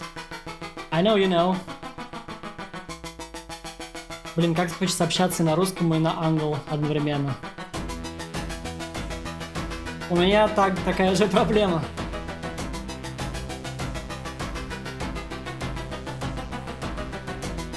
So it's a game? Yes, it's a game from 16-bit era. Specifically from Sega. Not made by Sega, but it was on a Sega console. Why choose, когда можно все сразу?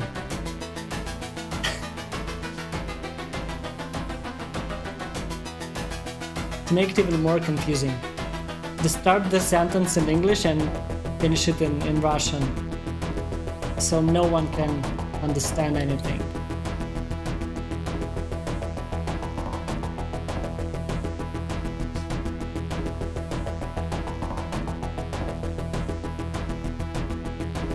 I guess no one except Yegor knows the name of the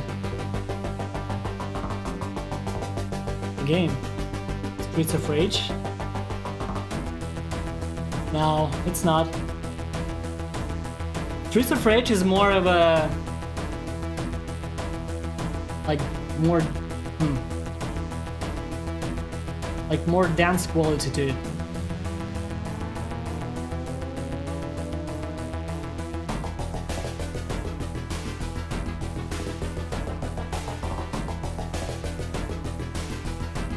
Is it Tron? I never played Tron on Sega.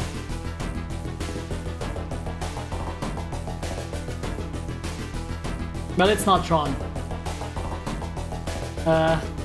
Another clue, it's a licensed game. Originally, it was a animated TV series based on comic book series. Very famous one. And then they made a game. There were two versions for SNES, Super Nintendo, and for Sega Genesis or Mega Drive. Two games were very different. Not like normal ports, but completely different games. And the Sega version is not as known, but it has one of the best soundtracks of all times. Что-то знакомое вообще. Ты ее вообще уже много раз слышала. Wolfenstein? Joke. Thank you so much for streaming. You have helped me to learn so much about 2D effects animation. Your work is crazy. Thank you, Ryan. Nice to see you here. It's not the game where you've like trapped in a comic. Nope, this was the previous one, Comic Zone. We already listened to this one.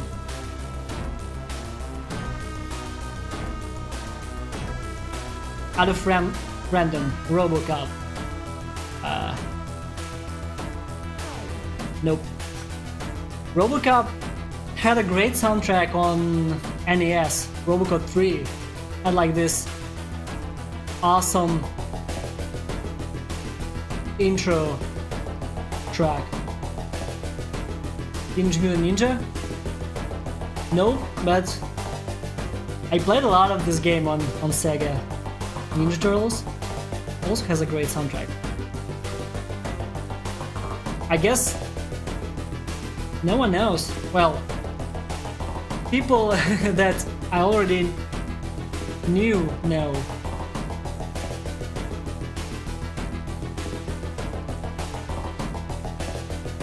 English speakers are taking over the stream today.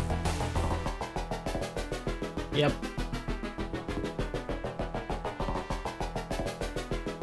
Robocop versus Terminator sounds a bit similar. I don't remember it, but I can imagine it's sounding similar. TMNT? Nope. Yeah, you guys talked about this guy a lot, so I thought I should hop in. Hey Slash! I hope it was good things. We're animating Fire today. Here's what we have. What we've got, I guess. Sometimes I mess up English words and sentences. I'm not, it's not my first language. But I'm trying my best, honestly.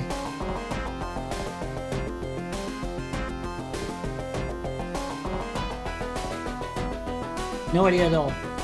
Okay, people who know can type it in the chat and we'll see if you're correct.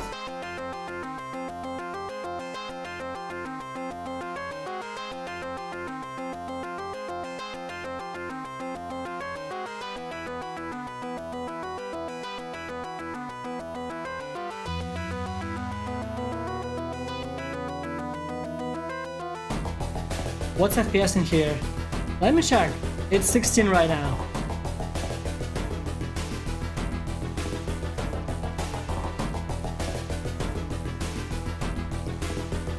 Okay, let's try to add blows.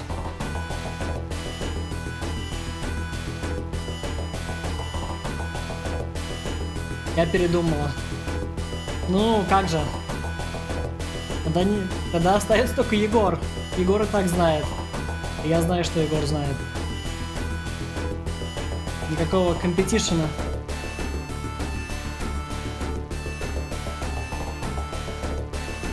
Могу дать еще подсказок.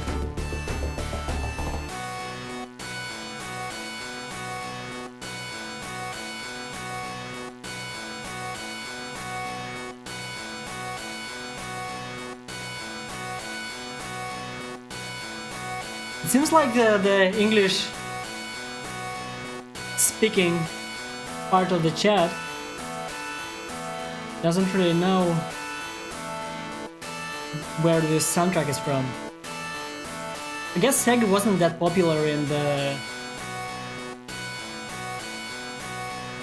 North and South Americas. I don't know about South Americas actually. I know that Super Nintendo was more popular in the US, but everywhere else I'm not too sure. In Russia it was Sega for 16-bit generation all the way.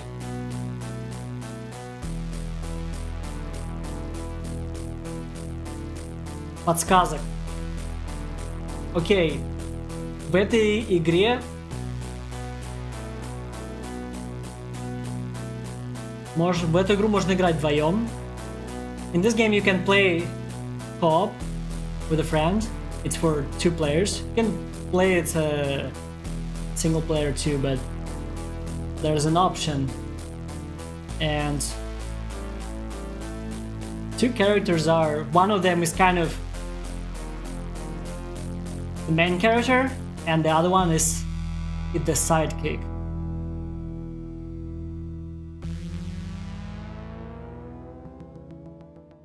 It was pretty popular here in Brazil.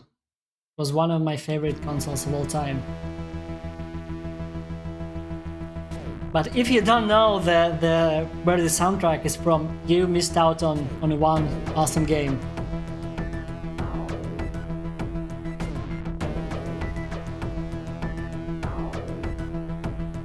The audience might be too young. Huh. Maybe.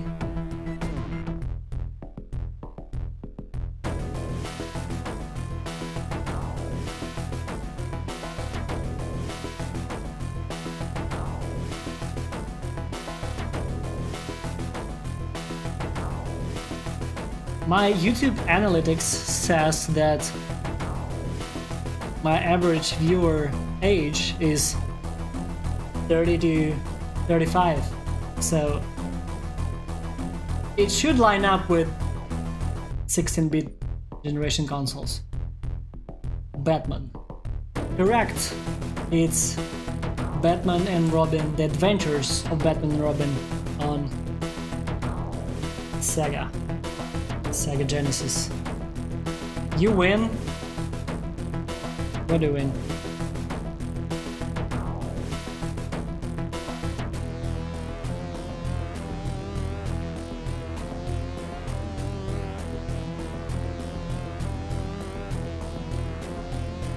You win Red Star. There you go.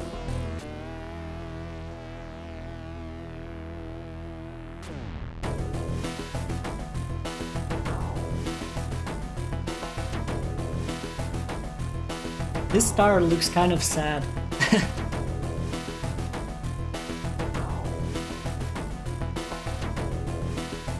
Batman was on Sega? There were a bunch of Batman games on Sega. Some of them were good. I was a SNES person. Have you played Batman and Robin on SNES? Because it's a completely different game, but they came out at the about same time.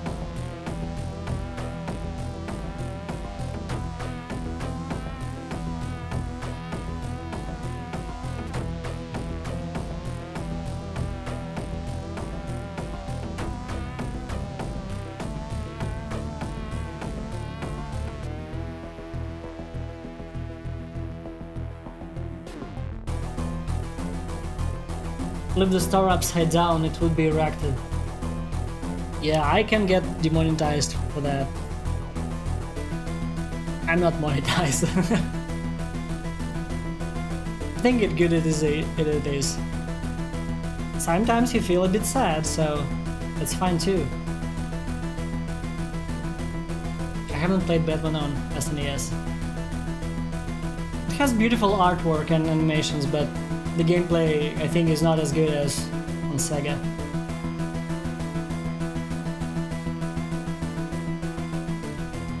My favorite game was Mega Man X.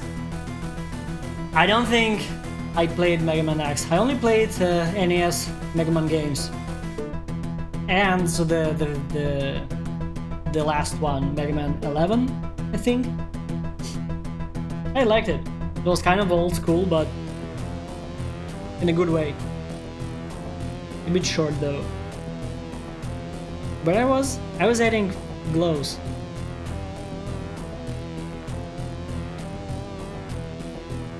So the way I usually apply glows in Procreate is a bit different from Animate or Photoshop, because you don't have glow filter here. You have bloom filter. Okay. You have bloom filter, and it does something, but you can't control the color of the glow. It kind of just blows up the saturation and also applies a bit of blur, I think. We can still use it, you know? It's kind of cool. Let's set it to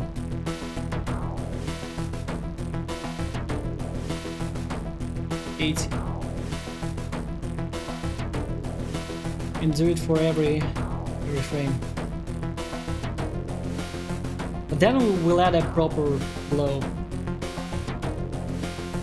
The tricky part is that you can't just copy paste filters or effects every frame. You kind of have to do it manually every time. Okay, close enough.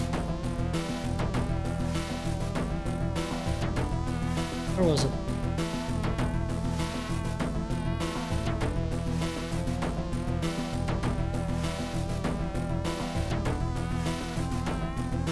Oh my god, so many messages. Am I the only one that just played Pokemon of all things? I never played Pokemon. I played Pokemon X for a couple of hours, but that's about it. I don't think you can donate. You cannot. Just enjoy everything for free.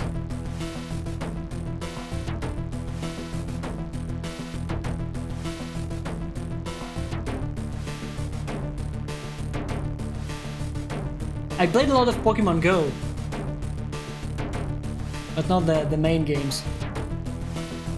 Я помню, как ты делал эффект свечения во флеше с помощью муви-клипов. Делал муви-клип в каждом кадре, и у меня чуть удар не случился. А так можно было? Ну, да, я не знаю, как-то я так придумал делать. Потому что удобно, когда эффекты проигрываются прямо на сцене, а не при экспорте. И единственный способ, который удобный, который я додумался, это делать каждый кадр муви-клипом и накладывать эффекты на каждый кадр отдельно. Я вообще любитель сложных путей и костылей всяких.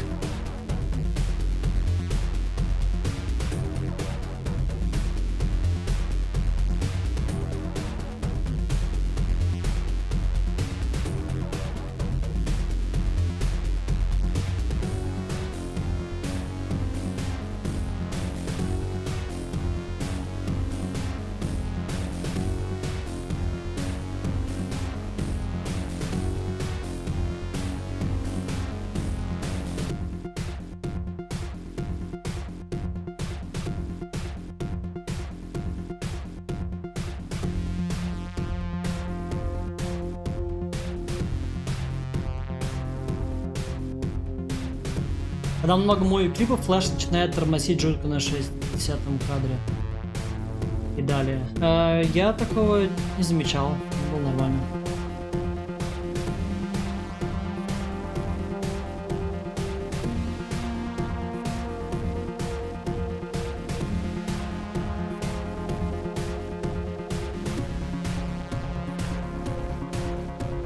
Okay, it looks a bit more glowy already. We can go further.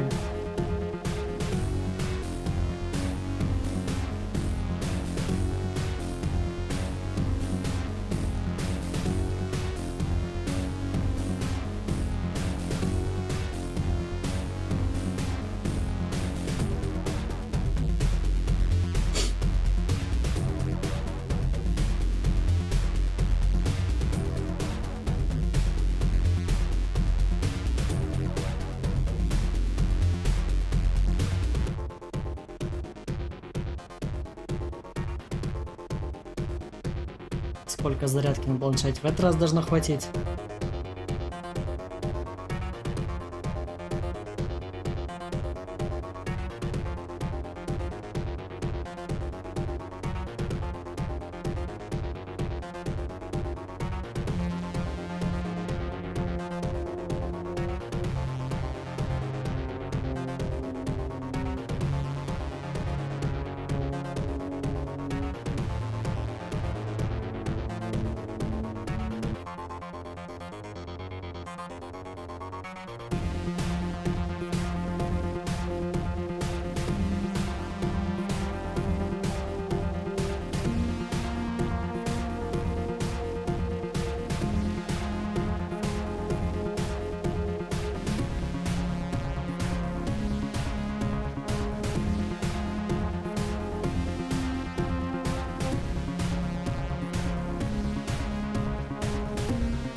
Okay, maybe it's random. Did you see the effects of the game Rayman Legends? Your opinion? I've seen them, yeah. I think they're great. I've been referencing them a lot when the game came out.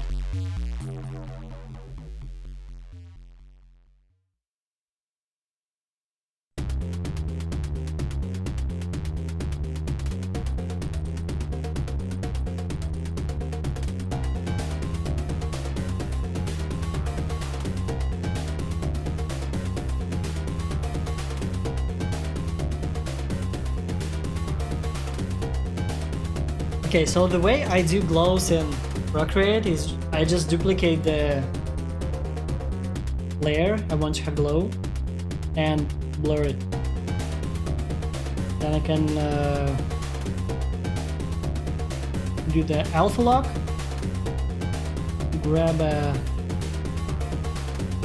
huge brush and recolor it to the color I want.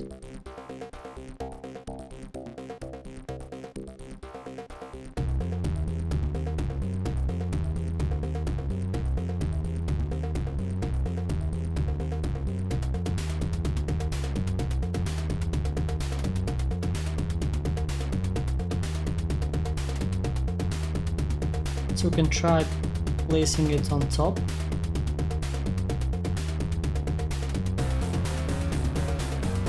Play with different blending modes.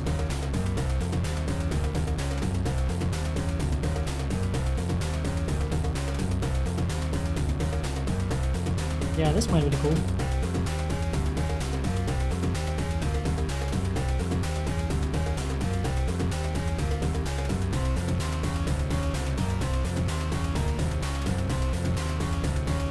What was the glow amount though?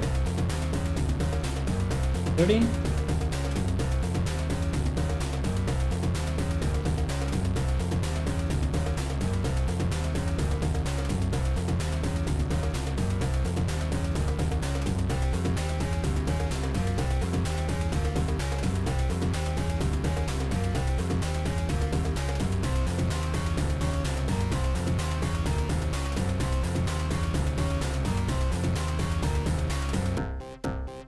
Pokemon Talks, Pokemon Talks. Same Art of Raymond was inspiring me as well.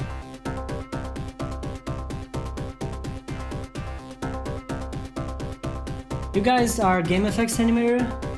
I worked in some game effects. They're a lot of fun. What game have you worked on? But yeah, I usually animate for video games and sometimes for video game cinematics. And once for a feature movie.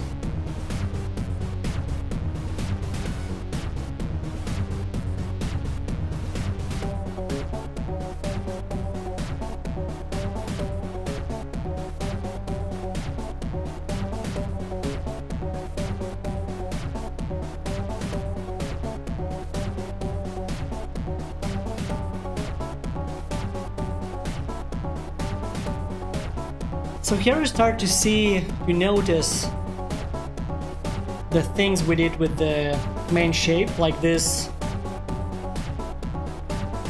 soft edges that we added here.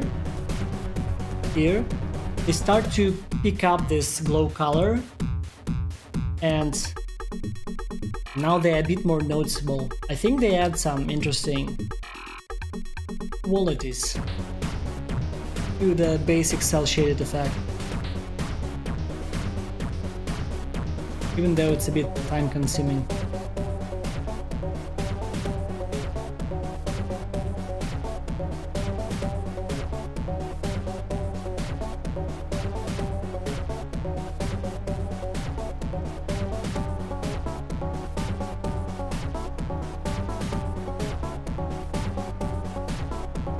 Oh no, I changed the color. What was it? This one?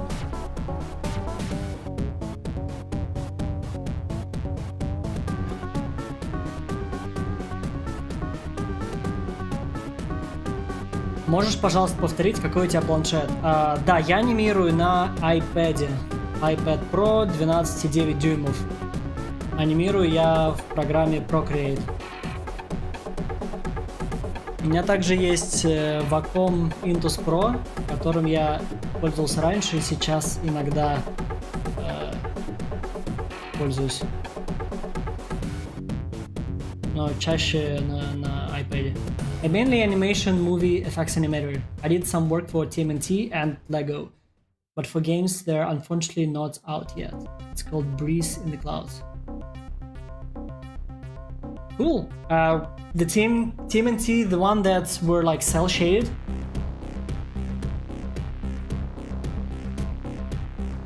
Like kind of the recent one, based on the IDW comic book series. It looked awesome.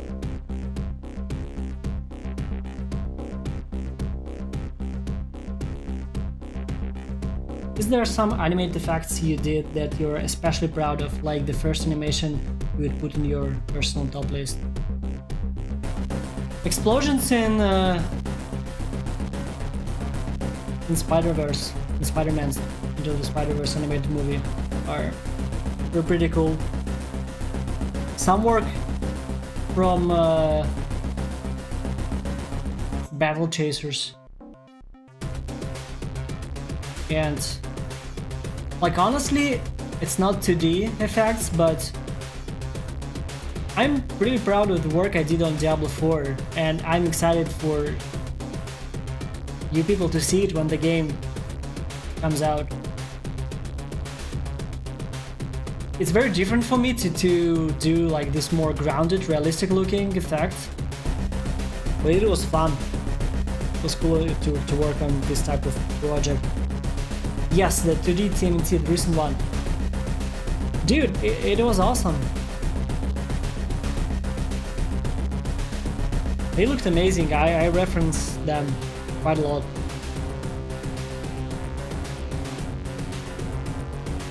Also did some work for Castlevania series. The show? That's awesome too.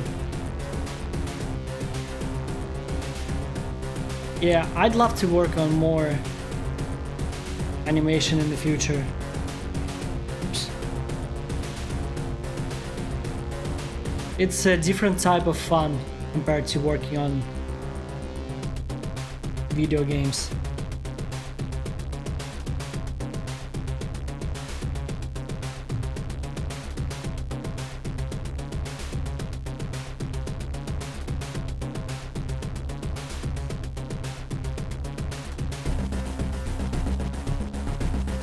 Diablo 4, that's epic. Yeah, I worked at Blizzard on Diablo 4 for 11 months, so not a ton of time spent there, but I did something.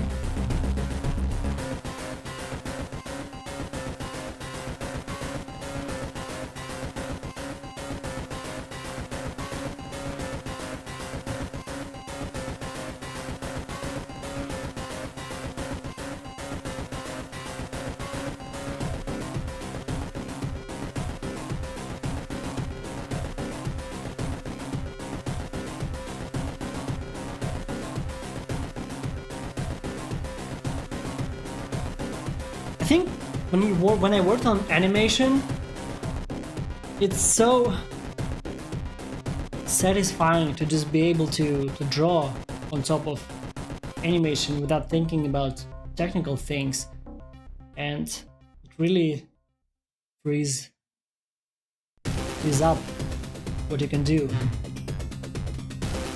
The thing I love about working in games though is that it's so tactile, where you can actually feel the effect with your hands when you press buttons. But you have a lot of technical restrictions.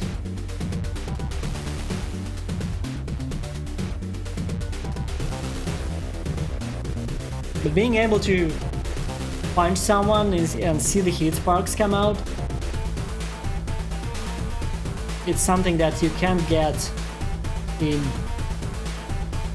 animation.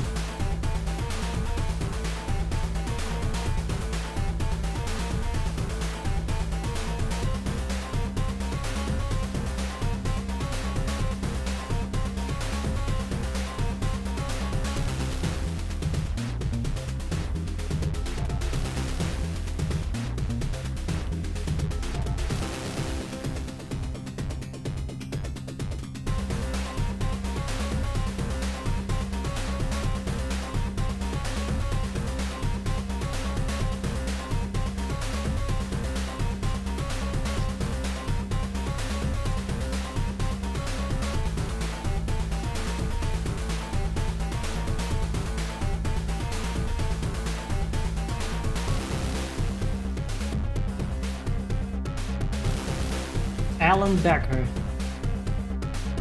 Who's Alan Becker? Am I forgetting the name again? I'm not sure if I know this person.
The cool thing they added quite recently in Procreate is, let me show you. So you have filters or adjustments as they call them. You have Gaussian blur, Gaussian, I don't know how to say it in English, but you can apply it to layer, just the basic one, the one that we're all used to. It blurs the whole layer. Or you can have it, let me actually just solo this.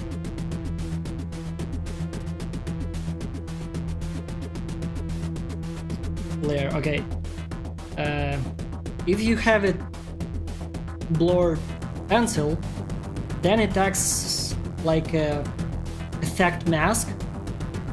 Right now I have a soft brush, and when I draw here, you see how it applies the blur to only a specific part.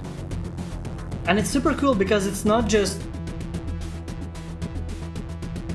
opacity mask applied to blur. It actually, because if you do it in Photoshop, you have a blurred object on top of a not blurred object, and you just mask out a portion of it, you will have the transition won't be smooth. And here it is very smooth. Basically it reduces the amount of blur applied with when the mask fades out. I think it's super cool, but it's very hard to do for animation because there's no way to do it precisely. Apply the same amount of masking to every frame.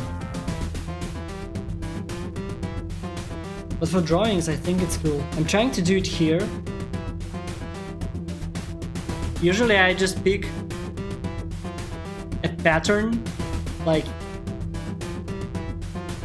I do 3 strokes at the same place on every frame, and hopefully it will be the same for every frame. We'll know in a moment.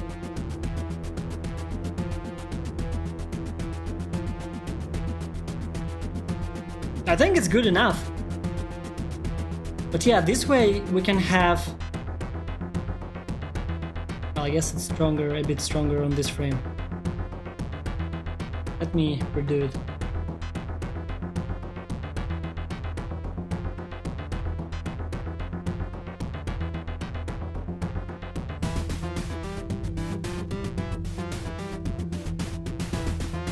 See?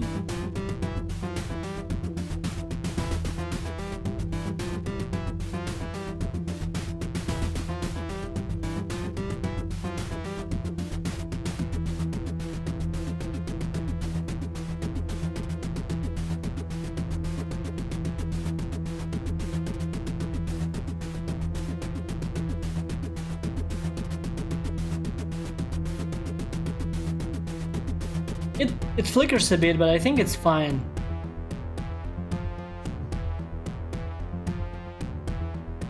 Устал от английского. Короче, ты уже кучу огня анимировал, ты не читеришь с ним, когда тебе нужен какой-то огонь, но ты знаешь, что у тебя уже готов нужный огонь, если ты его используешь повторно. Не, я... Ну, как бы я делаю для какого-то конкретного проекта. Если использовать его в другом проекте, это уже... нечестно по отношению к заказчику, как минимум. Тебя нанимают все-таки, чтобы сделать что-то кастомное для их проекта. И как бы если устал от английского, без проблем. Все, кому сложно на английском, пишите на русском. You know of animator versus animation? Yeah. The most famous stickman animation ever created. Okay, I saw Animator versus Animation for sure, and there are like a bunch of parts. Maybe I've seen a couple of them.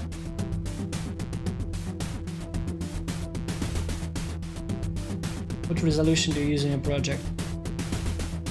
Let's see.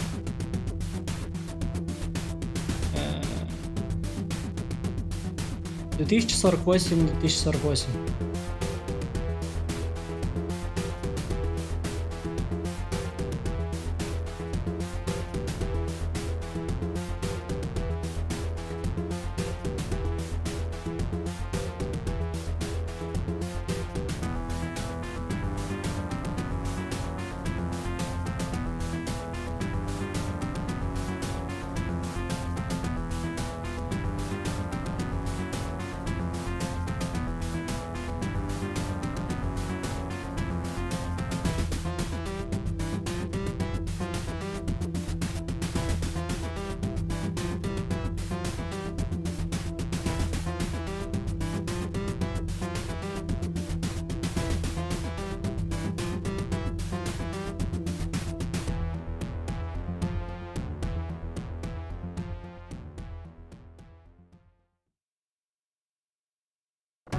I think the other thing we can add is to shift the color to the top a bit, at the top.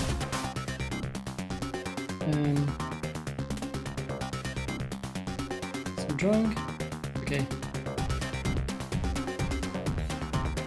What we'll do, we'll select the main shape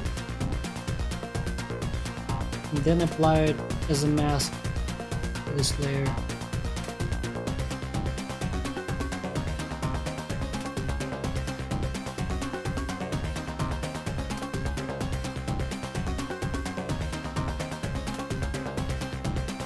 The tricky part, once again, is to keep it consistent. That's something that you can do easily in Flash, but not as much here.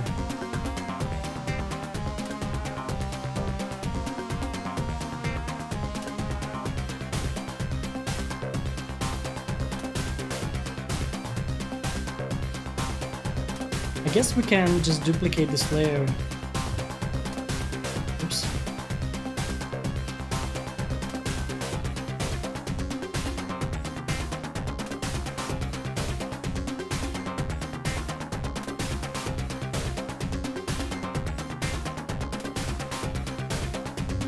Apply another mask. Not this.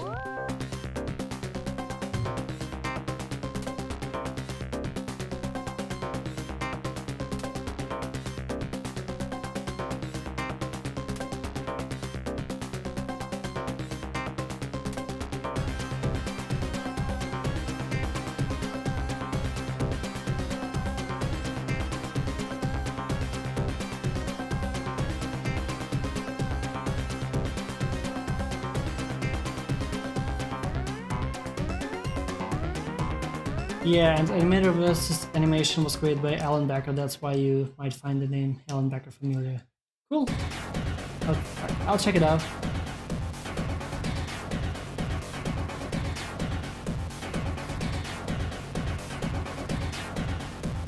О, музыка знакома.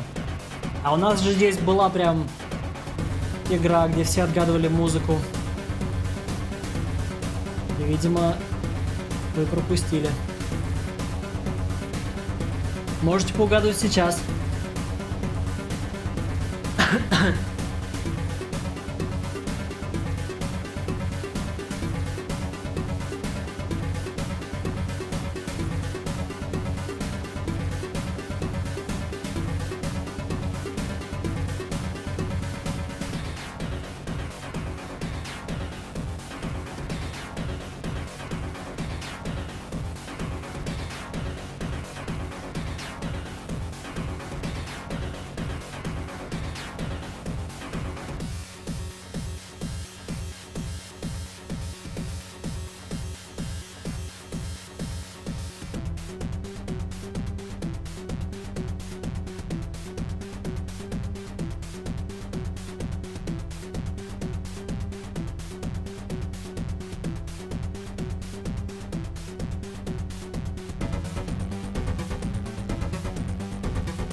Why Alex Redfish? Alex is actually a fish. That's the truth. That got struck by lightning.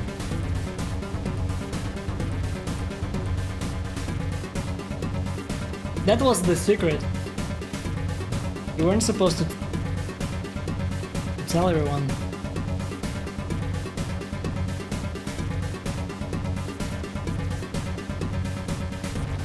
Нет, я в ней не участвовал. Но есть шанс поучаствовать эксклюзивно. Сразу можно даже с подсказками начать. Это саундтрек из игры для Sega Mega Drive. 16-битный.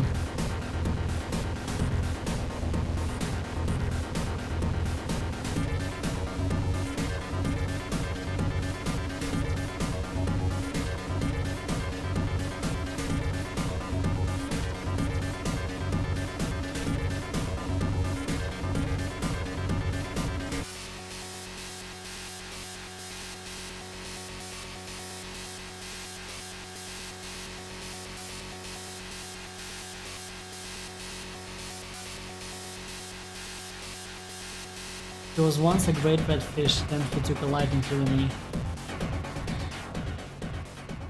And now I'm just a human being.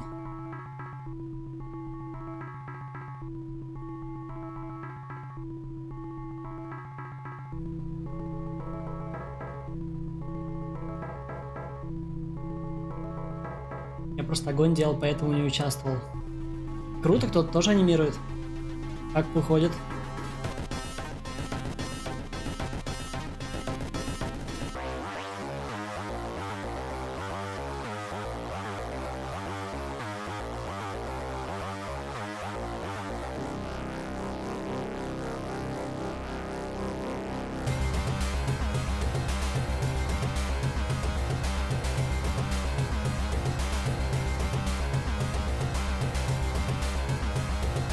Okay, I want more glow.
Я делаю, удаляю, потом еще раз делаю, удаляю. Ну, для практики. Ну, или просто мне не нравится. Уже 5-й круг идет.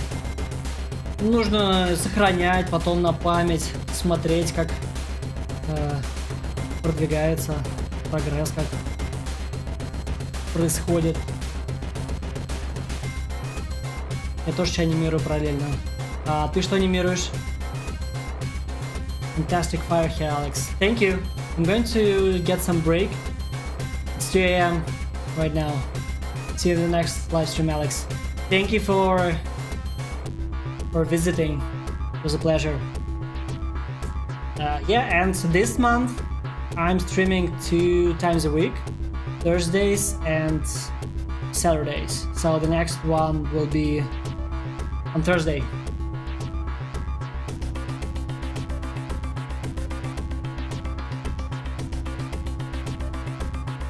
Если будешь смотреть Алан, то последняя часть 4-я, 5-я это просто компиляция первых 3 частей в одном видео. Очень стоит посмотреть эту 4-ю часть.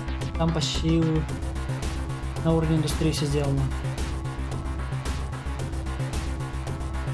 Клево. Ценим.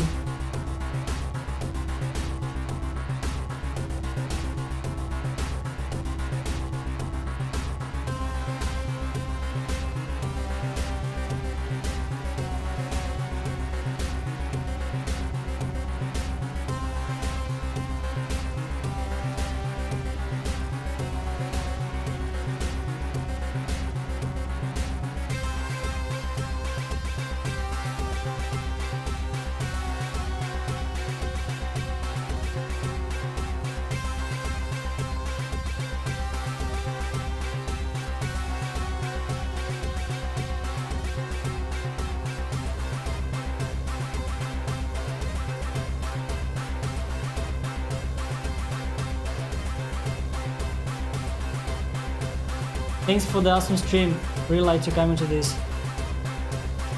Guess I should subscribe. You definitely should. Спасибо за стрим, удачи тебе. Everyone is saying goodbye like Everyone is just leaving at the same time. I'm still here. I was just saying bye to Hussein. I'm not leaving anywhere.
Oh, I heard you saying you're gonna go because it's 2 a.m.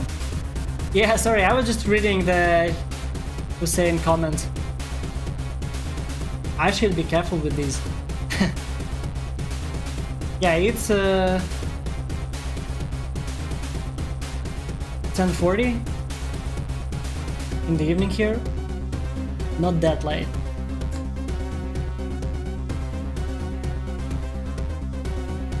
But meanwhile, we're almost done with our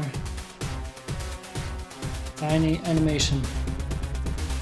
Just adding some final touches.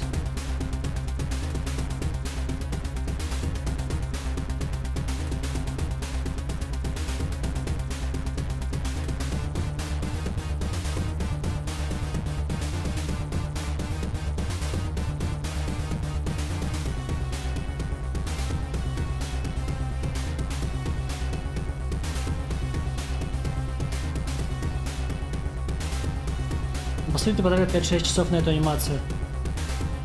Да, думаю, такое обычно делается быстрее, но тут чат, я болтаю, немного отвлекаюсь, получается дольше.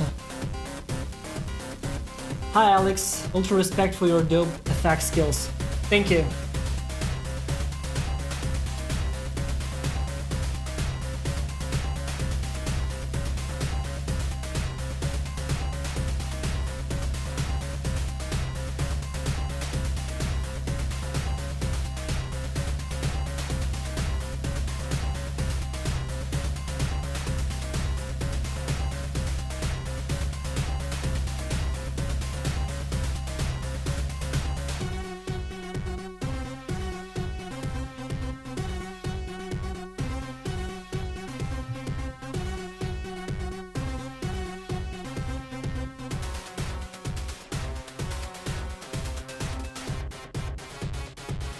Okay, let's remove the wave.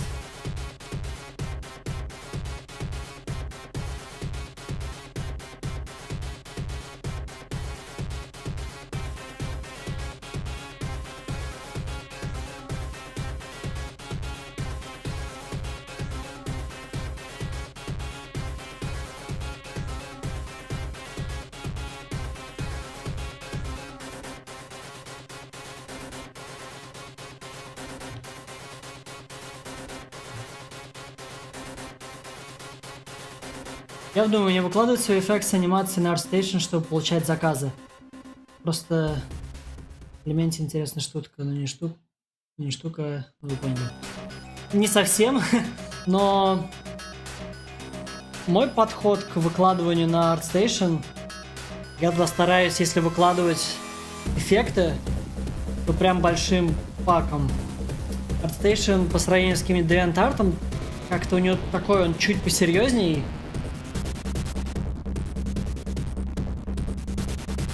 И особо-то не выкладывают вот так вот по одному эффекту на пост.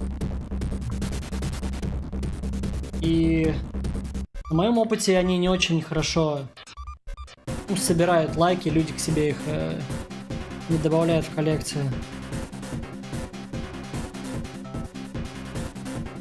Поэтому, если я что-то выкладываю на ArtStation, то это именно там рил или пак большой, где много эффектов.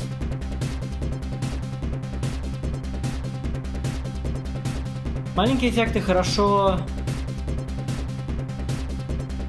в Твиттере, в Инстаграме, может быть. Их что вырасти, а потом уже выкладывать. Мне кажется, выкладывать можно начинать когда угодно. Просто находить подходящее место для этих эффектов. Если только начинаете, то на ArtStation вас люди могут не заметить. А в других социальных сетях, в Твиттере, в Инстаграме, в ВК, DeviantArt тот же самый, там люди будут набираться.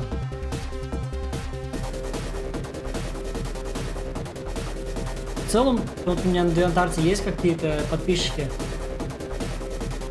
И я туда начал выкладывать, когда был относительно новичком. И все равно кому-то нравилось. Всегда есть новички, которые еще более новее, чем ты. Когда угодно, если хотя бы есть опыт. Ну, тут, конечно, дело каждого.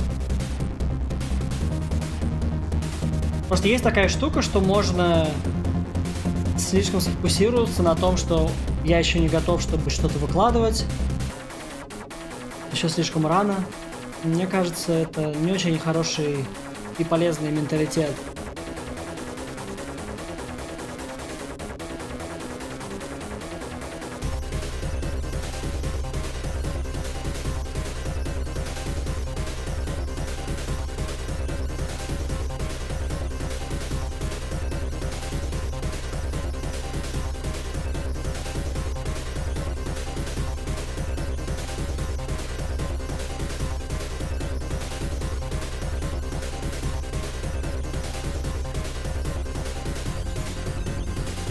Я вот так и думаю про себя. Про то, что я еще не готов, чтобы выкладывать. Так можно просто просидеть сколько угодно и никогда не будешь готов.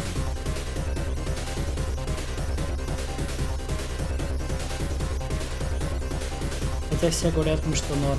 Ну, тем более, даже если кому-то уже нравится. Мне кажется, самое время что-то выложить и поделиться.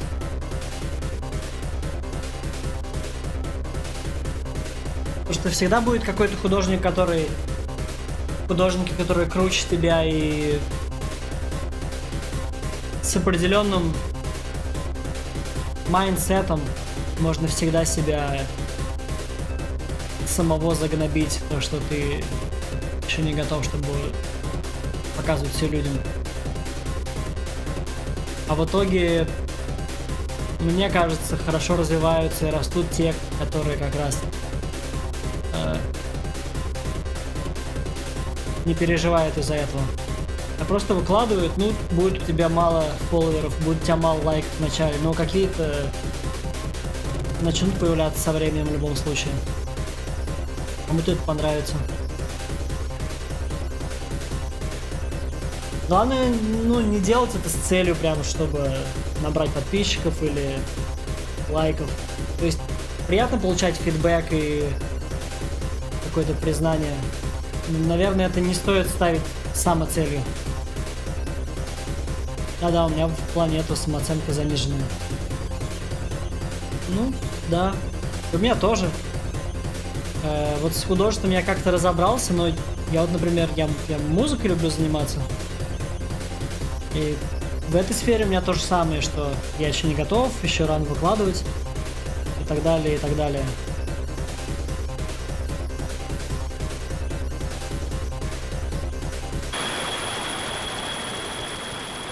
А в итоге получается у тех, кто самый дерзкий и просто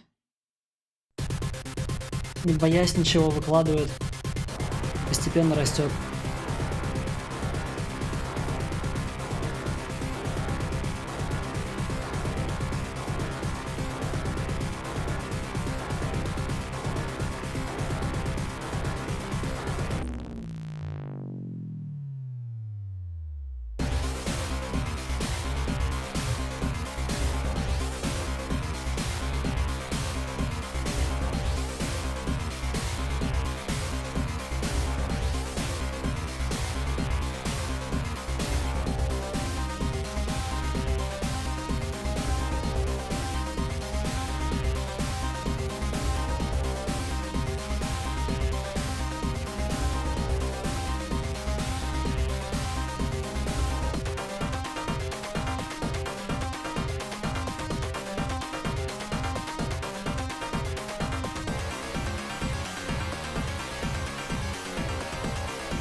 Эти слова также рассуждаю.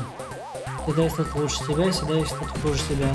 Но ты всегда будешь посередине. Середина понять относительно тоже. Еще можно найти себе нишу узкую и быть относительно крутым в ней.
Хороший стрим, поговорили про самооценку, прям вдохновился этой беседой.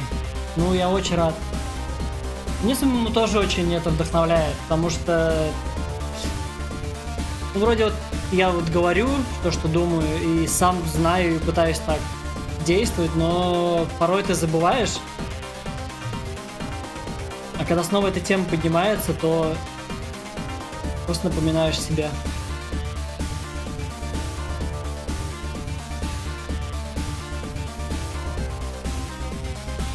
Do you have a favorite element to animate? I love electricity. It's so hectic and random, and you have a lot of freedom with cool shapes and designs.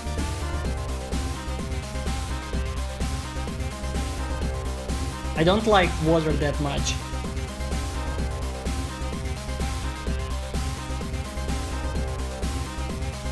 I think because of the way like it should behave like you should apply physics to the water motion, and it's, you know, maybe I'm just not as good as I want to be at it, and that's why I don't like it that much. But with electricity, you don't have to think about gravity or anything. Very abstract art.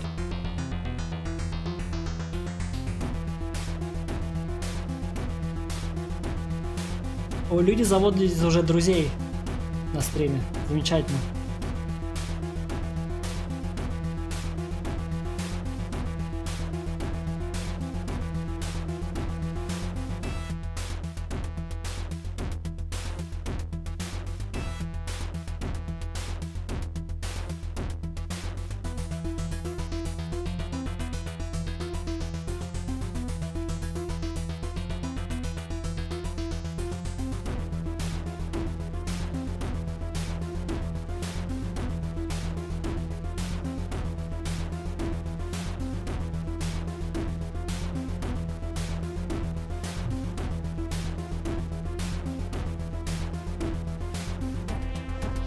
Ah yeah, surface tension and all that. Exactly. It's still fun from time to time.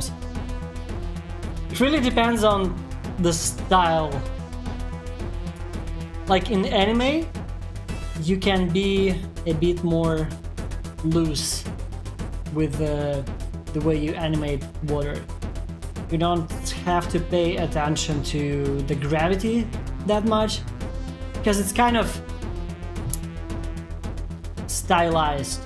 The motion is stylized. If you do more like Disney animation, then it's very... you have to be very precise, and you have to animate in a correct way, and it's not as exciting to me. Sorry, I lost some pieces of the stream because of work. No need to apologize. It's cool. After you finish the animation stage, how do you apply the effects like filters and glow? Do you do that in every single layer? Yes. Very tedious process, especially in Procreate. And I usually don't do it in Procreate, just for the sake of the stream. I'm kind of experimenting. And at this point, I'm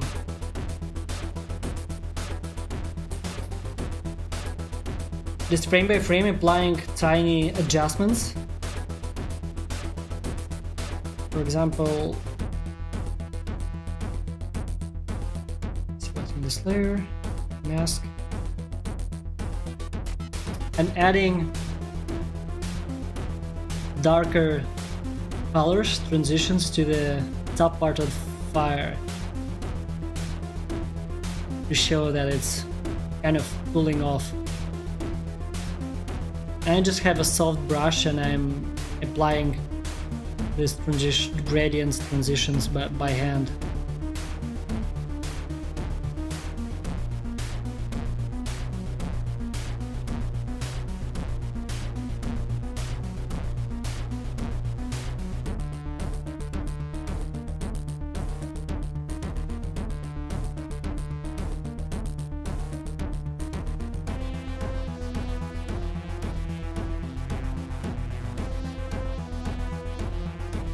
The animation looks great, Alex. You are the best, man.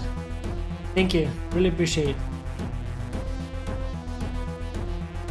Fire by far the most complicated effects I've tried to animate, but I'm learning from you right now. Cool. I think it's not as complicated. To me, dust is a bit more complicated because it's so volumetric. Fire is... like, if you figure out the wave principle, you can animate fire pretty easily. Of course, it's not just wave principle, but that's the easy one to figure out.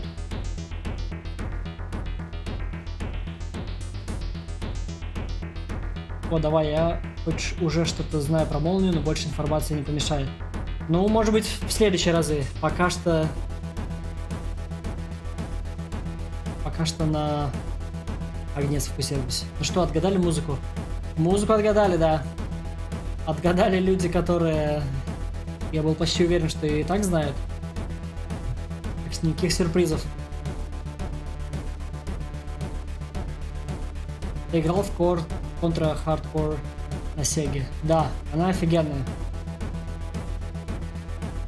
Я недавно прошел на ПК Blazing Chrome игру. Это прям контра с некоторыми вариациями. Она тоже 16-битная.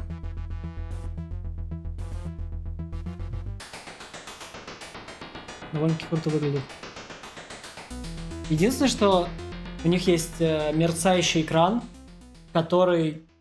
Ну, прямо они, по-моему, чуть-чуть переборщили. Когда все взрывается, даже у меня, у FX-аниматора, который постоянно смотрит на взрывы и мерцания, устают глаза.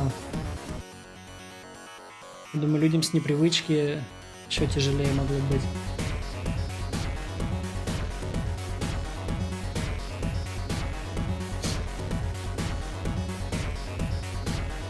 Wow, that's a lot of work. That's why I think the animation is so cool, because you need to devote a lot of time to just create a single loop. Yeah, and it's just something like most of the time people don't do this kind of stuff, like manually adding these color transitions, because it's very... what's it called? The more work the more time you spend, the less results you get eventually. Diminishing returns, yeah, that's the phrase. And this kind of polish, most of the people won't notice. But it's fun for me, so I do it. Especially on these streams when I'm not animating for a project and I don't have a deadline and I can just do whatever I want. And I love to add these tiny details and polish that no one will notice. Well, most people won't notice. But I believe people still feel it, you know? You can't really figure out what you like about the animation, but there's something there that grabs your attention. And to me, it's these tiny details that someone spent a ton of time, probably more than needed, to add something. Cool minor detail.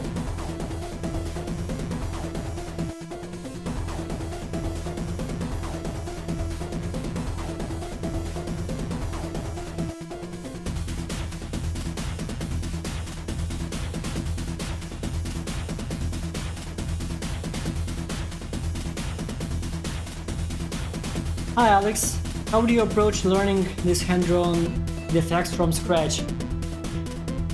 Well, one way is to watch my streams. I try to answer every question and explain as much as I can as I go. But the other way is there's a VFX course called VFX Apprentice by Jason Kaiser. I think that the D part of the course is not out yet, but it may be out. I participated in creating of this course. I have a tiny section where I recorded a bunch of VFX and time lapses for them, and there are a lot of other cool VFX artists that did the same. So if you're interested, I'd recommend googling VFX Apprentice. You're very kind and patient. I told my friends about your stream and how much you inspire me to keep up studying animation. Thanks a lot. Oh, thank you. Thanks for telling your friends about me. Diminishing returns. Yeah, exactly.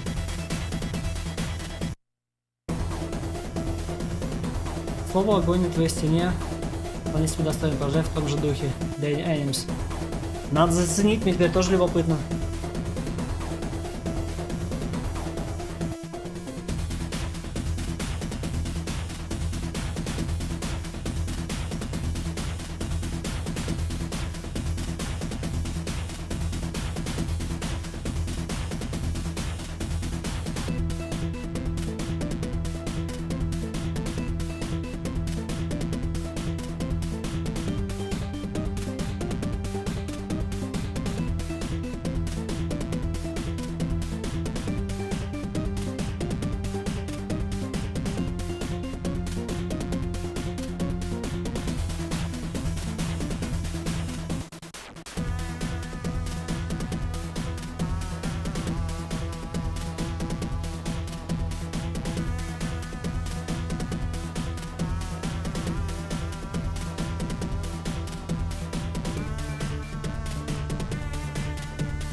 Thanks for streaming, Alex. I love watching your process and hanging out with everyone here in the chat. Definitely helps watching you as I practice and sketch too. Cool. Thank you for your kind words. I hope I will be able to keep doing this, because I'm kind of just trying things out, and we'll see how it goes.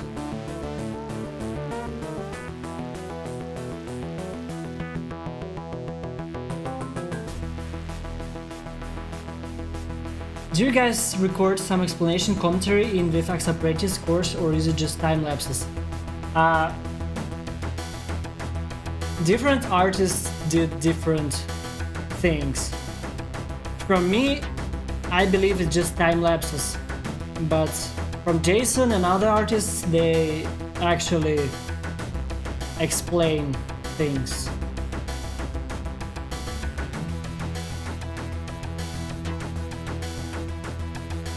Unfortunately, I didn't have enough time to do the commentary.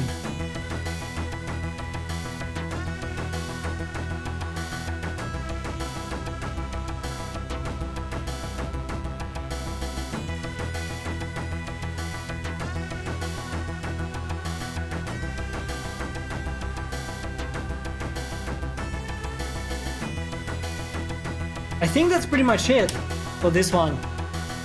I know I said that we will do 2 animations today, and I spent most of the stream chatting with people. That's cool too. But we finished just one.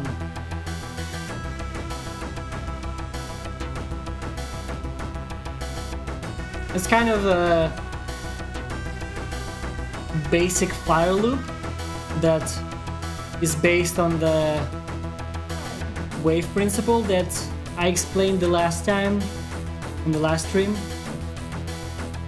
I would love to do another one where I use another approach, where I animate straight ahead and then try to make a loop out of it.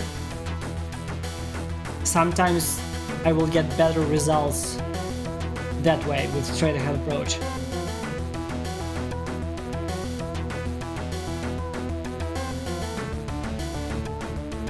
Сори, что отвлекали, при активном чате сложно продуктировать. Да, ничего, это весело и отлично, что люди приходят и спрашивают. Неприлично мало людей в чате всегда был, и сейчас остаюсь также уверен, что ты легенда. Спасибо за стримчик, круто, что вышел из подполья. Спасибо большое, очень приятно. Пытаюсь выходить из подполья. Вот уже стримы на английском, кто бы мог подумать.